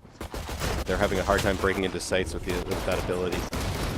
And that's beautifully played there by the opponent team. The opponent Astra putting that slow field down and just sucking Conestoga into it and being able to just drop them one after another, almost looking like clay pigeons. Yeah, they're not in a good position right now. They're wondering if maybe they do rotate back over and try and go for B. They still got 45 seconds. Hysteria with a shot on Non. Not a great position to be in if you're the Conestoga players. And now it's just Kip holding this angle real tight. You got 4 members of the Lakers. 3 members of the Lakers holding it tight and watching that ankle. I missed 10s holding it real tight. We'll see if this is where the explosion is going to go out. That's a flashbang, and it was perfectly put. Kip's completely blinds, but they didn't decide to attack off it. Kind of shocked by that, as it was a perfectly put blind. It didn't matter, though, as Kip and Willie turned the corner into their demise. Yeah, that's not a great post-pistol round there for them. They lose flawlessly to the Roosevelt team, now finding themselves down 2-0. It's just starting to become a hill to climb for Conestoga as they, out of the last like 15 rounds, have maybe won 2. I don't like that. I don't like that very much, Andrew, when you say it like that. I know for sure in the last 20 rounds they've won like 6. Yeah. And that's just something clicked here for this Roosevelt Lakers team, and they've just gotten themselves in this game completely, and Conestoga's had no answer. Not yet, at least. Yep. They're going for a little bit more of a spread-out attack here. We got one flirting with the idea of B and a couple people going up mid. These tripwires are really making it difficult for Conestoga to play sneaky. I think that's what they want to do, and they're just not able to do it with all these tripwires. Again, it's what we saw in Split. I'd much prefer seeing an aggressive approach here from Conestoga. I mean, they have time to their advantage. And Non is in a good spot here compared to the enemy Cypher there. Maybe able to get a headshot here. You just got to hope that they don't check that corner super tight. But again, Conestoga has to win this round. I mean, they're already down in weaponry. They're already down in economics. And they're already down in rounds. Yeah, the economy's bad. Nobody likes when the economy's bad. No one some likes gunfire. get some gunfire going, but still no push. Be careful Non here, getting Non. a little bit impatient. He's taken down by Sosa. Kip is able to get one on the A site, though. And they are going to be getting the spike down, which is big in a 4v4 game. Thank goodness Kip got that one kill to keep Conestoga back in this one. Silly Shadow on the return here. You got that enemy Astra put themselves in a really good position if they're going to come out and explode onto the battlefield. All of Conestoga has eyes on this site, which is a good spot to be in, but a lot of enemy abilities coming in. We're going to see a couple poke through this smoke. 2 big kills for Kip and Kevin, though. And the big assist there from Silly Shadow. The entire team getting in on the fight. It's just going to be Hysteria left, and while Hysteria has been playing great, this is a very tall order. Yeah. I don't know, that was some great shooting by Kip and Kevin. You think that the other team had the advantage going through that smoke after they originally weren't shot, but Conestoga able to hold this round out, and that is big for Conestoga to finally get one on the board. A little bit more momentum. And they got to keep it going, though. Or sorry, yeah, not I wouldn't call it momentum yet, but they're not building. Yet. They're building Exactly. towards something. It's the building block. This is the starting phase, and we'll see if Conestoga is going to be self-starters here, if they're going to be able to get themselves back into this game. We saw that last game was, what, 2-2 at a point, and then it was just over from there. We'll see if Conestoga is going to be able to put themselves back into this one. They have the ability to come back. We know it for a fact. Yeah, Roosevelt really exploded in that last match, but yeah, Conestoga is not by any means outmatched skill-wise. They just really need to play their game and find a good gameplay flow. Yeah, they need to dial in, as this Roosevelt Lakers team has just had the brains on display all night so far. A close spray through the smoke by Silly Shadow. He doesn't realize how close he was, but we saw it, and that could have been lucky. Using the running back ability here, Kevin's going to be going max aggression and unable to get a kill on that one. He was able to come back and get the information Conestoga needs. Silly Shadow gets the first kill of the fight. Yep, that was a big kill. Another one by Kevin on Xerix. And now we've got Willie going for the bomb plant here. Has to abandon it, but he's going to go for it again. Another kill by Silly Shadow. Huge headshot. I was love to see it. Not ready for that at all, that headshot from Silly Shadow. Kevin able to keep it going here. That fade dog thing just barely missing Kevin, as there's just fade up top for the opponent team. Yep. This is Conestoga's in a good position right now. We'll see what this opponent fade does, but it's going to take a lot of quick work. There's one headshot on Willie by Aine there. And they've been playing really good so far as well, Andrew. You don't want to be putting your face in front of Aine at all. No, they've been hitting their shots, absolutely. It looks like this spike is going to explode, though. Ooh, Nine. Aine backs off. Nine takes him down. Huge kill there, and that's the lucky break that Conestoga needed. Non able to pick up that kill at the end of the game, unable to keep the gun in their position there as fade, and that's the type of thing that Conestoga hasn't had happen once yet tonight. Yeah, they had it in the first match, I guess. Yeah. But in that entire last game, they never once got those lucky breaks. Yeah, you need to get that last player. It just puts the other team at so much less of an advantage when you're able to pull that off, and Conestoga is showing that they deserve to be here after that last game. Deserve to be here. Yeah, they were in first. Place team. I know. And it doesn't feel like it, as this Roosevelt Lakers team has just been taking it to them. They aren't showing us. They're reminding us. There we are. That they deserve to be here. And let's hopefully see more of that out of Conestoga. It looks like they're going to go for a little bit more of a mid-push. Bomb still on the ground, though. Non gets first blood, and that's something that I feel like was also missing out on. Non picking up the first blood and starting these rounds off hot. They're going to fully rotate over to this A site, which I like the look of. I don't mind taking A here, but you got to send at least one person mid. Yep. And Non, it looks like the man who's going to be watching their spines for them. Watching that KO for the other team and not going up through their spawn. That's why you got to have one member mid. And here Conestoga, I got a bad feeling, Andrew. They're finding themselves in this bottleneck, and that bottleneck is being blocked off by a cork. Yeah, this is such a long map where the other route around is very long, and I-10's able to take down Kevin, but Kip picks up one on Hysteria, and then Non is able to take down I-10's. It's now a 3-on-2 for Conestoga as they look like they're going to work their way towards B. 30 seconds left. And you can see that Roosevelt knows it as they are quickly making their way to B as well. There's a quick one for Xerix, and Silly Shadow is able to take him down. It's now 2-on-1, and they're at the site. This has been 3-on-1, pardon. This has been what I was looking for from Conestoga. They didn't just force themselves through the A site there. They rotated around, realized that there is a way around, and they got to it. Yep. And of course, this B site is so much better for not being a choke point. There's those 2 split options before you get on the site. It's so much wider. This is where Conestoga has to be prioritizing their offense. Sosa defusing the bomb, using those smokes to his advantage for Conestoga again with the numbers advantage. And there's Silly to close out the round on Sosa. That you know that was coming is after those pre-fires through the smoke weren't hitting anybody. Conestoga now knows exactly where Sosa is standing and able to make quick work of him. And Conestoga now has the lead. 3-2 it's the game. Oh, that's a good thing to see. It's been a while since we saw that. A breath of relief coming from the studio here. Both of us just relieved to see Conestoga in the lead again.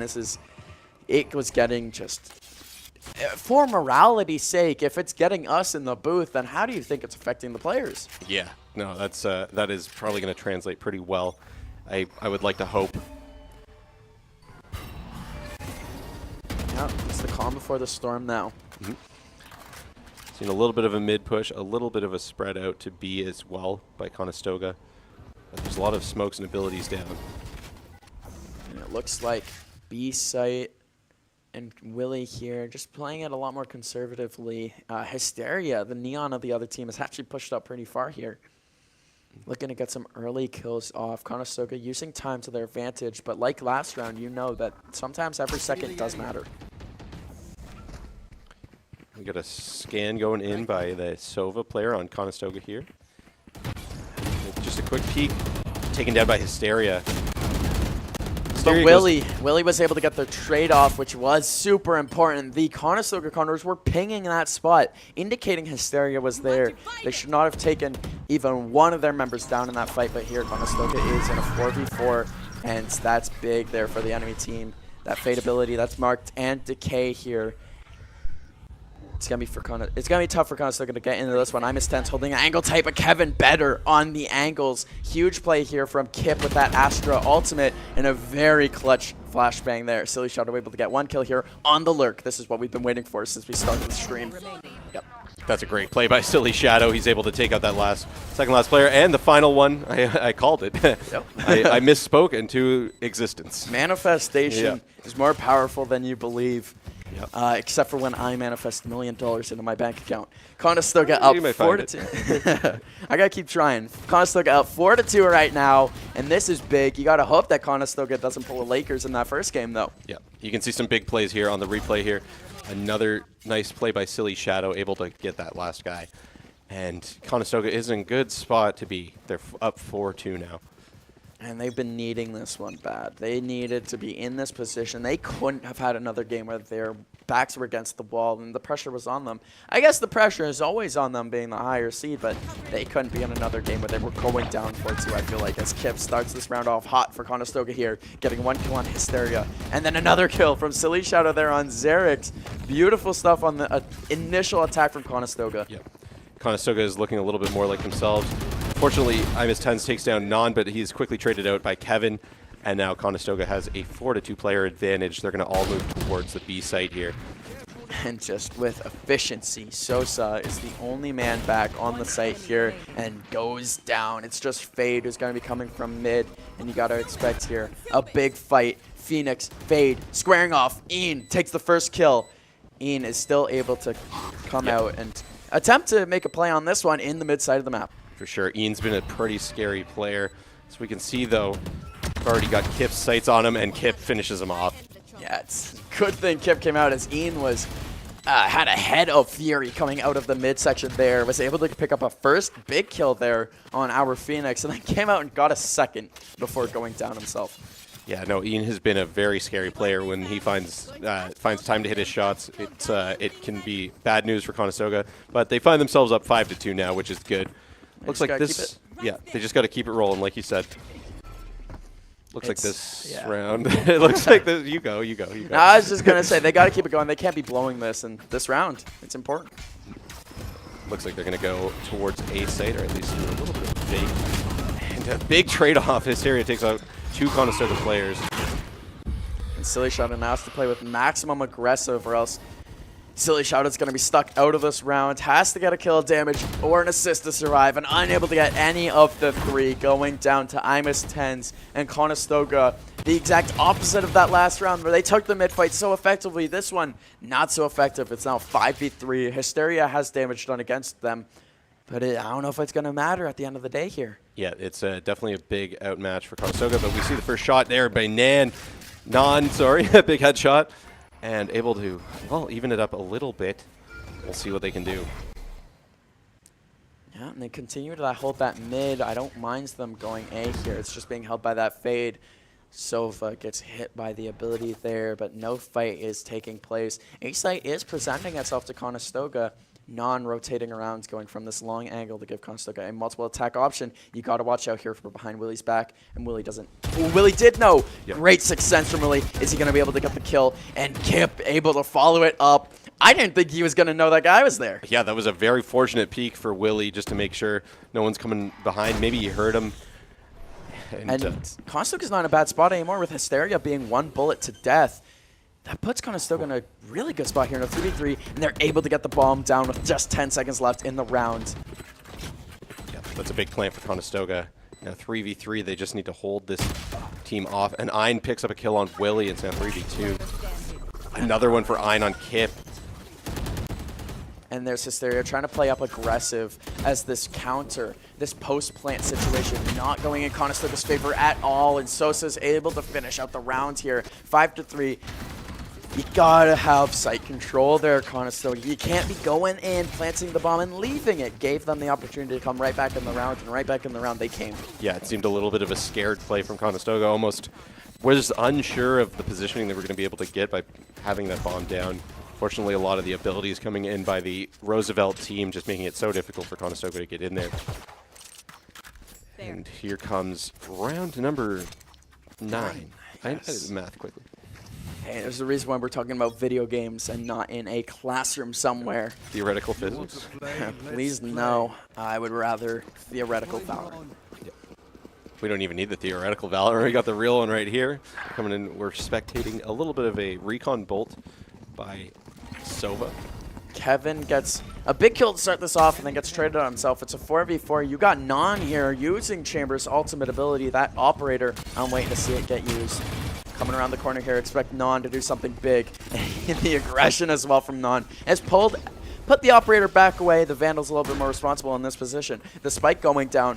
Abilities are all out in play. Utility has been spent, and the operator back out. And wait for it. Wait for it.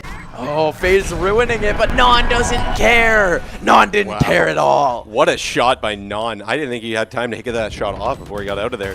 That's a big play, and that gives Conestoga a 4-3 lead, and another kill by Non and Silly Shadow, and Kip there to finish it out. Big round by Conestoga to show him, hey, just because you got that one doesn't mean we're going to back off. And where was this last game? This has been excellent, excellent play from Conestoga, forcing a timeout now from the defending team.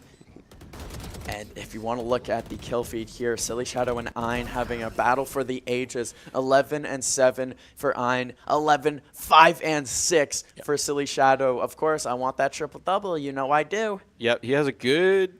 Well, you don't need a triple. Double. I don't want a triple. You don't need him to get 10 deaths, but it may happen. There's enough rounds left, technically, I think. Yes. Oh, absolutely. Oh, yeah, 5? Left. Yeah. Sorry, I am not an expert at math. Hey, we are... How many times can we say it? We're not good at math. But we are likely going to see that double-double if Silly Shadow keeps this up. Yeah, just getting guns and bullets on the opponent, more so in this game than the last game. And whether or not it's because the map's a little bit more open, whether or not it's because Conestoga had some better strategies for this one, who knows? But it's been working out in their favor, and that's exactly what we've been waiting to see here. And 6-3 is good. I want to see Conestoga keep it going. Yeah, me too. Who wouldn't want to see that, of course? But I think Roosevelt. Yeah, that was going to be my guess. Or who wouldn't want to see this keep going? They've played enough Valorant for the year. Played enough Valorant for the night. Played enough for the year, and we'll see how Conestoga continues their attacking force, and it's been effective so far. Looks like Conestoga is going to make a push towards the B site. as well, or a little bit mid. Oh, already a quick trade out though. Hysteria able to take down 2 Conestoga players. Kip finally finishes him off though. Yeah, limiting that to just 2 kills from Hysteria is not the worst thing in the world for Conestoga. Is coming around hot with that huge rush with the ultimate ability, the finger guns. And it didn't work out in their favor as Conestoga has evened up the game. That ultimate has not mattered. The run it back here for Kevin, coming in, trying to just make anything happen. He puts down a flame before he gets down Watch out for himself. the flank though. IMIS-10s took out Kevin, but Willie able to quickly turn around and take out IMIS-10s. Xerix takes out Kip. It's now a 2v1 for the Roosevelt team, but Willie takes down Xerix 1-on-1. Here we go. Able to shoot the Fade ability out. A big shot and a big miss. Ein able to get it, and Ein has just been unreal so far. Yeah, Ein has been the player to watch out for on this Roosevelt team. They are just hitting their shots, and fortunate for Conestoga is they played that round really well after going down 2 players. The finger gun ability, you think they were maybe able to take that one, unfortunately. Ein. With that Sheriff coming around the corner too. The worst weaponry, just able to get the first shot off, and just unfortunate happenings with less time than you would hope in the round left. Right here. As Conestoga is now in a 4-6 game. At this point, if this gets tied back up, I would start to be worried. But again, the defensive side of the map is going to be very different, I hope. See Conestoga going for another B push here, putting some abilities down, getting some recon out. They want to know where this Roosevelt team is, and this Roosevelt team is kind of all over the map. Yeah, they spread out their defense pretty effectively here. You got Hysteria and Kip over on that A site. Hysteria pulls out of that. You got Silly Shadow and IMIS-10s on mid. So a lot of spread out fights. Hysteria coming up to try to help IMIS-10s. Kip is still over on that A site. Conestoga still has plenty of time. They're rotating over. Looks like we're going to start seeing some fights soon as people are getting close to each other on these corners. There's one for Silly Shadow to start things off.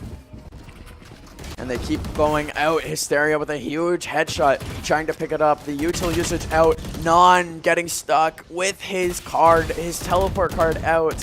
Willie checking a corner, coming around the corner, and unable to shoot. Hysteria, who gets 2. That looked interesting. That was a big round for Hysteria, but Kip has an answer. He now made it a 2v1. Let's see what he can do here. Not much. Xerix ready for him around that corner, and Kip is taken out. Goes to 6-5. It's becoming a very tight game. Yeah, I do wonder. We were talking earlier about how there's packet loss and there's Wi-Fi issues, and Willie came around the corner there and just didn't shoot. Yeah. Even though Hysteria was right in his line of fire, it definitely looked like one of those situations where they just kind of walked out and then they weren't physically able to do anything else. Definitely a weird situation. You gotta hope that that doesn't bite them anymore, and you gotta hope that maybe that wasn't what went on, but you never know. Yeah, that was very very unfortunate for Willie, whatever went down, or maybe he just had a brain fart, but you don't expect players at this level to have a brain fart like that. I would maybe do that. Oh, I would absolutely do that, but no, not Willie. One of our better players too. Willie's been incredible so far this season. And so they're going back over to this A site, the site that's not been treating them so well so far. They're trying to make it work, though. Non's going to go mid with that operator, try to get some good picks off. Maybe Hysteria, maybe that Fade. We'll have to wait and see here as he's deciding to go and join them through A long. No one's really watching it, but you got to watch out. You got to watch out for IMIS-10s. Yeah, IMIS-10s has been one of the better players on the Roosevelt team as well, so you don't want to get too much in his way. But he's taken down by Silly Shadow. And now Conestoga is on site here. Able to come out. Location was revealed by that Haunt, the Fade's ability. Silly Shadow in the back of the site is marked, but hiding away and effectively at that. Conestoga's taken site, and taken site the most effectively they probably have all game. Yeah, that was a great take. And a big kill by Non with the operator. You got to keep going. Yeah. Hysteria running, jumping onto site. That wall up from Astra, effective. Silly Shadow able to get the first kill. Kevin able to follow that one up, and there's the round. Silly Shadow ends it with a headshot. That's a great round for Conestoga. They came in there, they set up shop, and they were just impenetrable. They set that down, and it was a really good round for Conestoga to hold that point. That was our last round of the half, Andrew. That one kind of caught me off guard. I won't lie to you. It's 7-5. Conestoga has a 2-round lead, but Again, sometimes when Conestoga's down 7-5, I say I don't mind so much, but Conestoga seems to be pretty happy with where they are at right now. Laughter coming out, chatting coming out. Of course, you got some locked-in guys, but, I mean, look at the smiles on display here. Yeah, that's a good sign. That's the best mindset you can really be in when you're playing video games is make sure you're you're enjoying yourself, because nothing hurts more than being a little too nervous and not ready to go, and so smiles are very relieving to see from the team. What we've been waiting to see here, you were gonna, you wonder after blowing that last game pretty hard. Well, not blowing it, but getting steamrolled pretty hard. Yeah. You wonder if that's going to affect them deep in their core, but no, it doesn't look like it is. Yeah, they've been playing a lot more like the Conestoga team we're used to seeing, and hopefully they can keep that going into the second half of the game on defense here. Looks like Roosevelt is all in on this A plant. And Conestoga was all out of that A site. Yeah. Just leaving it be, and they're going to prioritize going on their 5-man site retake. They only have about a minute now. Yeah, we have 2 on flank, so they're going to have to quickly make their way over, but we've got a lurker coming from the Roosevelt team. Xerix picking up 2 players, gets Non and Evan. But Willie's able to pick one up, and it's now 4-3, and Hysteria takes out Kip. Yeah, just the shots right now being hit from both teams. Silly Shadow with a huge headshot, trying to explode around the corner, unable to. Imus10's able to end the rounds there, and it just looks like right now this Roosevelt Lakers team is hitting more shots effectively than Conestoga is. Hysteria especially. Yeah, they hit those shots in the pistol round. There was a big flank from Xerix as well. I don't think Conestoga expected that coming at all, and was able to shoot 2 people in the side. Not really. You want to be making sure that doesn't happen. No, you've got to have someone watching that always. You can't be all in on the site retake. I mean, I guess they thought that all 5 members of the Roosevelt squad were in sight already, but no, you got to watch out for that lurker always. I thought Conestoga had someone that went out and looked for them, but I guess not. And we're going to see here the Roosevelt University team really trying to go for this B site take. Kip all alone there telling everyone, come help me, please, come help me. Yeah, the full team is here at B, so this is going to be some pretty impressive if Conestoga is able to retake this. The plant goes down, much similar to the pistol rounds here on our post pistol. Yep.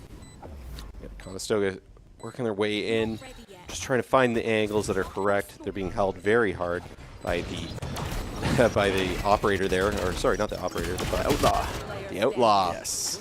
The Outlaw able to get 2 kills, huge kills. Imus10's picking up a few, and then Ein ends the rounds there. I was saying the wrong name for the gun earlier. Yeah. But the Outlaw able to get 2, a buckshot gun, double shot. Yeah. Effective plays. Yeah, whatever you want to call it, they quickly mitigated that retake by Conestoga, and we find ourselves at a 7-7 game in game 3, or match number 3 of this. Well, decider. Do or die situation. Yeah, and this is not a map I thought we were even going to be having to see here, us fighting on Pearl, but here we are, and it's a new game. Yes, it is. 7-7. Of course, the momentum in the favor a little bit of the Roosevelt side, but Conestoga is still right in that, and they had a very good first half that they're trying to build off here. Yep. A little slower, more of a mid push here from Roosevelt. First team to 6 wins. This is what we're at right now. And we see Roosevelt slowly starting to work into going for an B site push. Some shots here. Bang. And good job by Non to get out of that one. That was scary. 2 people came around the corner. He's like, okay, time to back out. Non's in that smoke. He might be able to make an effective play coming out of it here. Makes 1 kill and gets information. That's enough. That's enough from Non, your entry fragger here on defense. They have enough information now to work here, and there it is. They're working hard. Kevin with the double. That was huge by Kevin. Some great use of that information that he got from Non, and now we see the 2 Roosevelt players are going to try and get their way back on the site to get this spike, but good spot to be in for Conestoga this round. They needed to find themselves in a spot like this. Spike in their control. 4 members on their team, 2 on the opposing side. And both members of the opposing team are more their anchors. They're more utility-based characters. They don't have the abilities to get in here and really disrupt Conestoga. They don't have flash grenades. They don't even have smoke grenades, really, other than Safer's traps, which just aren't too useful in a situation like this. Yeah, it looks like they're trying to slowly just brute force their way through this smoke. But Conestoga is all looking at this one lane. using everything they can here. Zarek's going down. Kevin's just been on a mission in this round. Yeah, let's see if he can get this last one. He's going to come around. No, and Willie decides to take out the last player with a headshot on Sosa there. 8-7 for Conestoga. This has been a nail-biter. And this has been, I would like to say, more defensively focused map. I mean, it's been back and forth here on the attacking side for Roosevelt University, but Conestoga taking that round. And what we saw from the first 12 rounds in this one is that the attacker team seems like they have to be doing extra. Yeah. And so I like that for Conestoga. I like seeing Conestoga on defense end the game, seeing as you agree with me there. Yeah, it's a good, That's perfect. It's a good spot to be in. You want to be on whatever the map favors. I feel like it's always a good place to be. We're going to see, speaking of B, the Roosevelt team moving towards there. Non decides to get out of there with his teleport card. It's unfortunately taken down by Hysteria, who throws down the wall. Yeah, and then the rest of the Roosevelt team coming on with a fury here. Kip getting caught in no man's land, not in cover. It's now going to be on the remaining 2 members here because Silly Shadow going down. 2 members of Conestoga for this retake here. Kevin in the smoke, able to get 1. This is a little bit more doable, but unfortunately Hysteria gets a huge kill there on Kevin.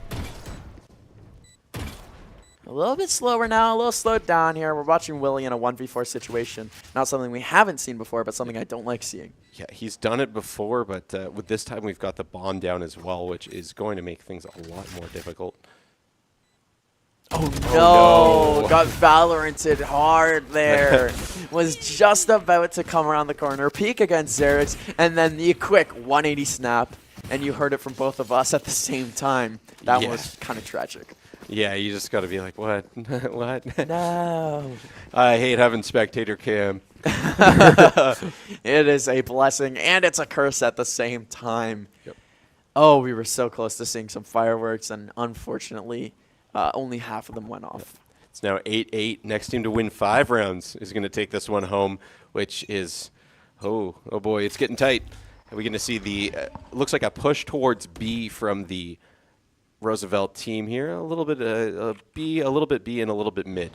And we'll have to wait and see how this crumbles here. Hysteria with maximum amount of speed, but Non doesn't care. Oh, great play by Non. That teleport card was placed so well. He gets out of the line of sight of the shot. Nobody expects him to be up there, and he's able to take down that Roosevelt player. Really well done.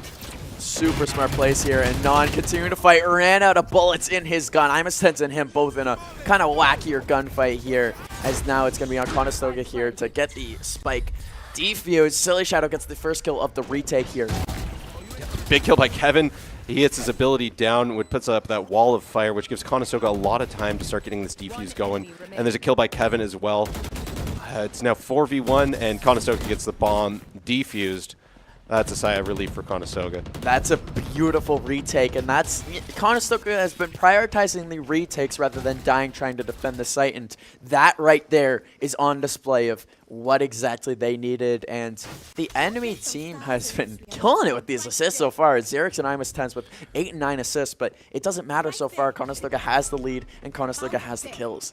Yeah. We see 17 kills by Silly Shadow as well. He's not able to get that double-double yet, but there's a good chance he will. He's got 7 assists right now. Just need 3 more. Just need 3 more here, and Conestoga only needs 4 rounds to win this thing. Yep. So we'll have to wait and see here as Recon Bolt gets destroyed immediately, telling Willie that there are at least 1 person in the middle of the map here. It's Fade, it's Hysteria, both coming up at the same time. And here they come with aggression coming over to this A site. That's Hysteria with the speed. Fade as well, going to be following her up. Yeah, Roosevelt making quick work into this site. They have 4 players now on the A bomb site. And the finger guns, Hysteria gets the kill on Kevin really quickly.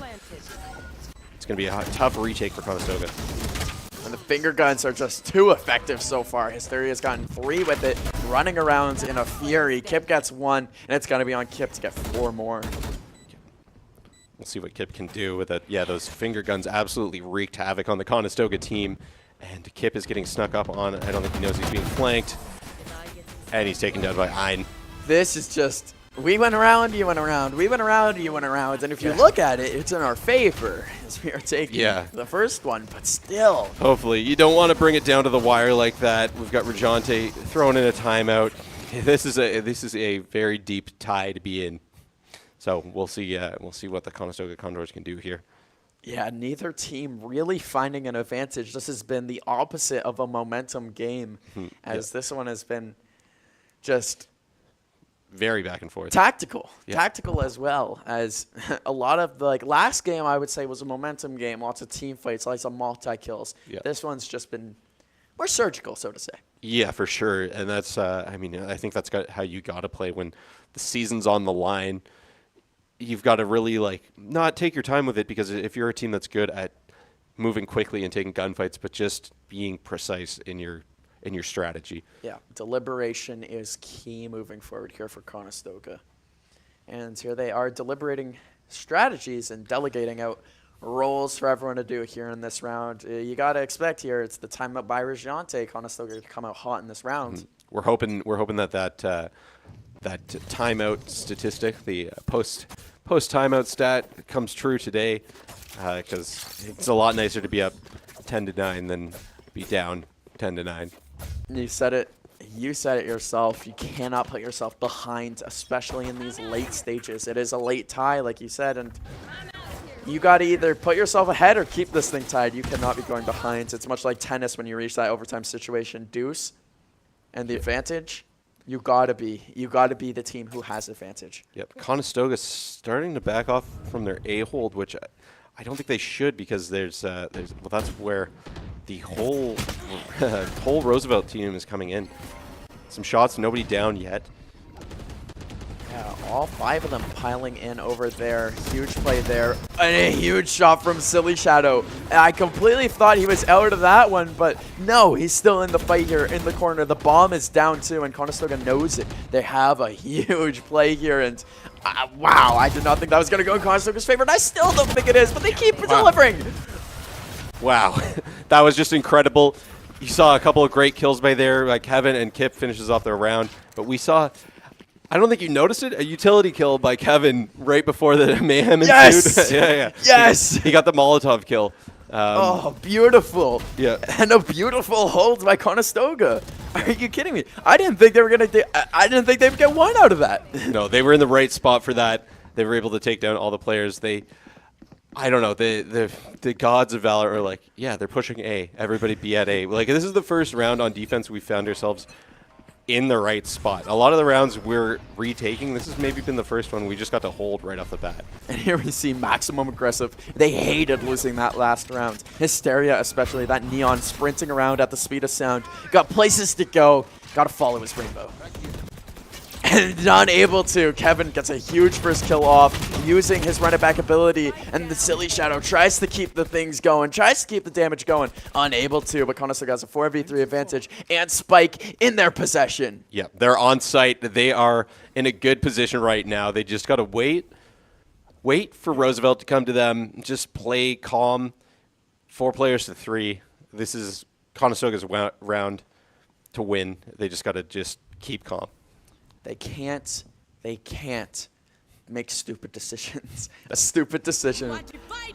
Really, this will come down to stupid decisions. That's a beautiful play there by the opponent, Astra. It forces Conestoga to work their way through the wall. Unable to. Silly Shadow goes down using that ultimate ability, and they find themselves right back over. Fade also using her ultimate ability. This has just been ability city so far, but a very good smoke there by Clove. Unable to get the kill there. Silly Shadow coming through the smoke, and I'm able to. It's just going to be Kevin here, and the opponent team has the information needed to take out Kevin. Yeah, they're firing through that smoke. They get Kevin down, and they get Kip. Find ourselves at a 10-10 round. Again, the opponent team used 2 ultimates to win that round, and 2 ultimates were needed there. Conestoga doesn't have ultimates in their favor. We do have our own Astra ultimate, but a round that you thought you had just turns 180. No, absolutely. That's a tough one for Conestoga, but they just need to keep playing their game, because if it weren't for the ultimates, they had that round really well. They were really well positioned to take that on, and just that wall made things so much harder for them. All of a sudden, they don't have sight on the bomb. They don't have sight on the other team's players. And yeah, we'll see how it goes. Here we see them exploding down over the B site. It's just Non alone, and he's got to get out of the line of fire here. As he hits someone with his slow orb, but the rest of them are just coming on a little too hot, a little too strong, using that Sheriff that custom ability first chamber, but unable to get any kills with it. It's 10-10, and the bomb has been planted. Roosevelt might be seeing their first advantage of this little deuce situation we've had. Yeah, we've still yet to see anyone die, but there's been a lot of shooting.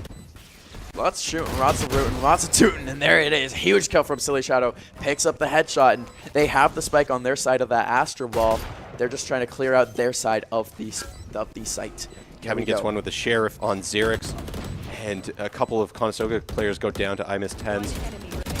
And Conestoga able to clean it up. They got time to defuse this bomb. That is a really big round for Conestoga. Non with the final kill there. An advantage goes back to Conestoga on a very effective retake. I'm going to be real with you. I didn't think they were going to be able to take that. Yeah. A beautiful ultimate ability from our Astra this time is maybe the reason we won that round. And hey, take them how they come. Up 11-10. We just have to win 2 more. I'd prefer in a row.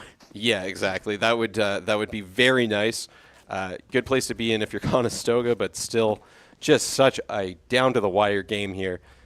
We're going to see, it looks like, another B push from the Roosevelt team here. And Conestoga has no one watching it quite yet. Of course, Non has been over on that site a whole bunch. Yep. Here we go. The operator out for Non. Misses his first shot. He's going to have to rotate over. He's going to stay in this neon thing, watching that corner and unable to do it. Getting out of there. Smart play. They're taking sight. You have a better weapon. Regroup. Have your team. You just won the last round doing this. Yeah, exactly. You want to be able to use that weapon and not just die in a silly trade. So good idea by Non to back off out of that one. The spike is now down for the Roosevelt team, so it's time for Conestoga to do this retake.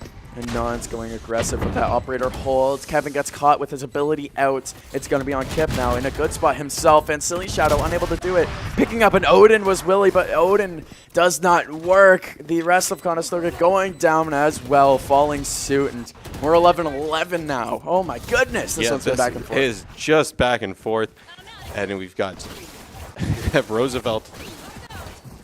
I think they picked up the operator after they killed Non. They may have. They no, did not. I did not. They did not. They're going all Vandals, which works out well. I guess they just don't have someone who is an operator for their team. They just, felt more comfortable with the Vandals on display. Hysteria especially, 22-6. Yeah. Ein on the on his back, 19-13. They've just been a dynamic duo for this Roosevelt team so far. It's going to be Iconis. They're going to take them out early, and Non is able to do that. That's a great shot by Non. You saw that player get in the laneway really quickly, almost caught him off guard, but Non held his composure and was able to hit that shot. And now Conestoga has a much better defensive hold on this ace site. They're not rotating. They're not retreating out immediately. They believe that they can hold this and win this round, and it's actually going to be the opponent team rotating. Yeah, it looks like they're circling back and to try and go up through the mid toward A, or maybe just circle around to get another angle on B. See if they can get a flank together on the Conestoga team. Yeah, just some slow calm before the storm here. We've got that one person holding the last line to A though. We'll see how it goes. Yeah, these quiet moments where both teams deciding really how they're going to approach this. It looks like it's going to be a split push B mid for both sides. Kevin is leaving site because he doesn't know, and the rest of Conestoga doesn't know either. They have no visuals except for that. Non now knows that at least one is going to be in mid, and it's going to force the aggression here from the Roosevelt team in return. I-10s, flashbang out. Ein as well from that mid section. I-10's coming onto the site. It's going to be Non in heaven here, trying to counter this. Bomb is being planted. Shock charge is going out. It's 11-11, 10 seconds left in the round. The spike has not been planted yet. There's still 10 seconds here. Conestoga's trying to deny it. Coming out, they can't. The spike's down, but there's only one member left, and they're able to get the kill there. Non and Kip combined to end the round. Wow, that was some great shooting from Kip and Non. They were able to just get in there and quickly take down all those Roosevelt players, and that's huge for Conestoga. Able to put it to match point, go up 12-11, and yeah, sigh of relief after Roosevelt was really able to get good positioning there. And look at that. Round after round after round after round. And I could keep going. Yeah. I could keep going. This has been just a checkerboard of games so far. Just back and forth. And I've never seen a game be this back and forth. Conestoga's gonna, You're going to need to break that deadlock at some point of these back-and-forth games by winning 2 in a row, and is this going to be it? Yeah, this is playoff Valorant for you. That's what's in store. Exactly what's in store here as we are in our 12 to 11 rounds here. Conestoga gets a chance to move on in their bracket if they're able to hold B site well. They've done it before, but it's going to be a tall order. Of course, you've got that Astra and Fade dual ultimate coming out that those opponent team loves to do. Hysteria jumping onto site, but it doesn't matter. Kevin gets the first kill, and they continue to come out on this retake of the site. Kevin trying so hard. Gets another one. He's taken down IMS 10s, and now... But he's alive still. That was only his ultimate ability. Perfect for Conestoga, keeping 5 members alive here. Spike has been planted, but Non gets a kill. He is taken down by IMS 10s, unfortunately. Kevin gets ability kill! Ability kill! Let's go. Kevin. A huge ability kill. Sosa has no HP, and there it is. Conestoga takes it. And that's what you've been waiting to see that entire game. All it took was a utility kill, some great plays. Look at Silly on the screen there. Wow. Happy as can be. A huge playoff dub for Conestoga. And that's, it feels like a pressure cooker. It just finished cooking. Oh, my goodness. That was as close as it gets. Conestoga is all smiles over there. A huge sigh of relief they get to keep on playing. And just some incredible plays in that last round. The ability kill, like you said, by Kevin, that was wicked. I was worried. I'm not going to lie to you. My heart was racing. That one came down to the wire. Conestoga held on. I couldn't imagine being a guy in one of those seats there. Yeah, no, it must have been nerve-wracking, absolutely. It was trading back and forth, too. There were kills coming in from both teams, and Conestoga was just able to come out on top, win those trades, get the ability kill, and get that spike diffused. And ended the game. And ended that first round of the playoff bracket. We got a few stats here. Hysteria was just putting on for that Roosevelt team. 6 first bloods as well. Conestoga wasn't so much going for the first bloods for a single person. Silly Shadow had 5. Kevin had 3. Non had 4. Kip had 2. Team game for Conestoga. It wasn't one person that came out and won the game for them. It was staying together, and you saw it. You were calling it especially. On one of the last A site takes, Conestoga said no and shut them down fully. Yeah, exactly. They almost had a premonition that Roosevelt would be coming towards A. It just looked like the whole team was like, yeah, they've been pushing as a whole team. We will push as a whole team. We will defend as a whole team. And they were able to lock them out of the A site there. And just a great guess. That was like the turning point. Yes, the Conestoga turning point. And after that, we still had our back and forth rounds, but Conestoga, something kind of clicked in their head there. They kind of realized that, hey, we need to use numbers to our advantage, and that's exactly what they did, able to get the win there. And that's huge. That's playoff Valorant at its finest. An absolute nail biter. That was for sure. I'm running out of words. That's how. That was an intense game. I know that tomorrow we're gonna keep our playoff action rolling with a little bit of League of Legends. That one, make sure you tune in. It'll be an interesting one to watch, so to say. I know I'll be on that one. As again, that is playoffs. They're facing a excellent team in that one. So if you want to just see a really good team play and Conestoga play, make sure you turn into the stream tomorrow. I'm not saying Conestoga is really good, but I've been told by the team captain there that it's going to be they'll be happy if they get a kill, is what I've been told. Wow. It's they're a very good team. That's playoffs for you. When you are a good team, you put it on, like we saw in the first map today, and like we saw to end off that third map. Conestoga with the nail biter. Yeah, I mean, kudos to Roosevelt as well. That was a well-fought game, especially for the underdogs.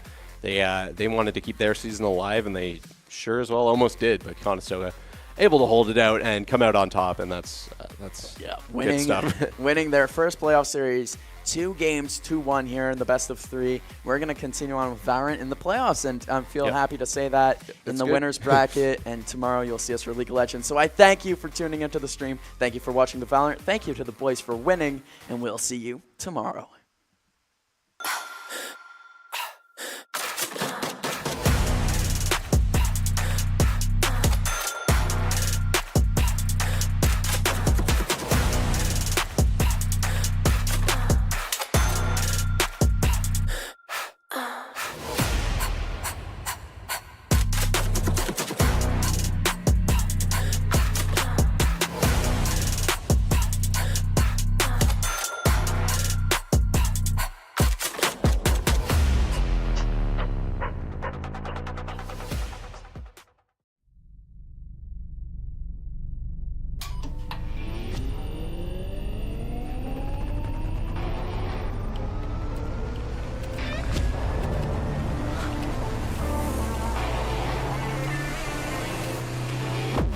Conestoga College is setting the stage for a new era in gaming. In 2025, we're opening a state-of-the-art esports venue, a premier facility for high-performing gamers in Canada.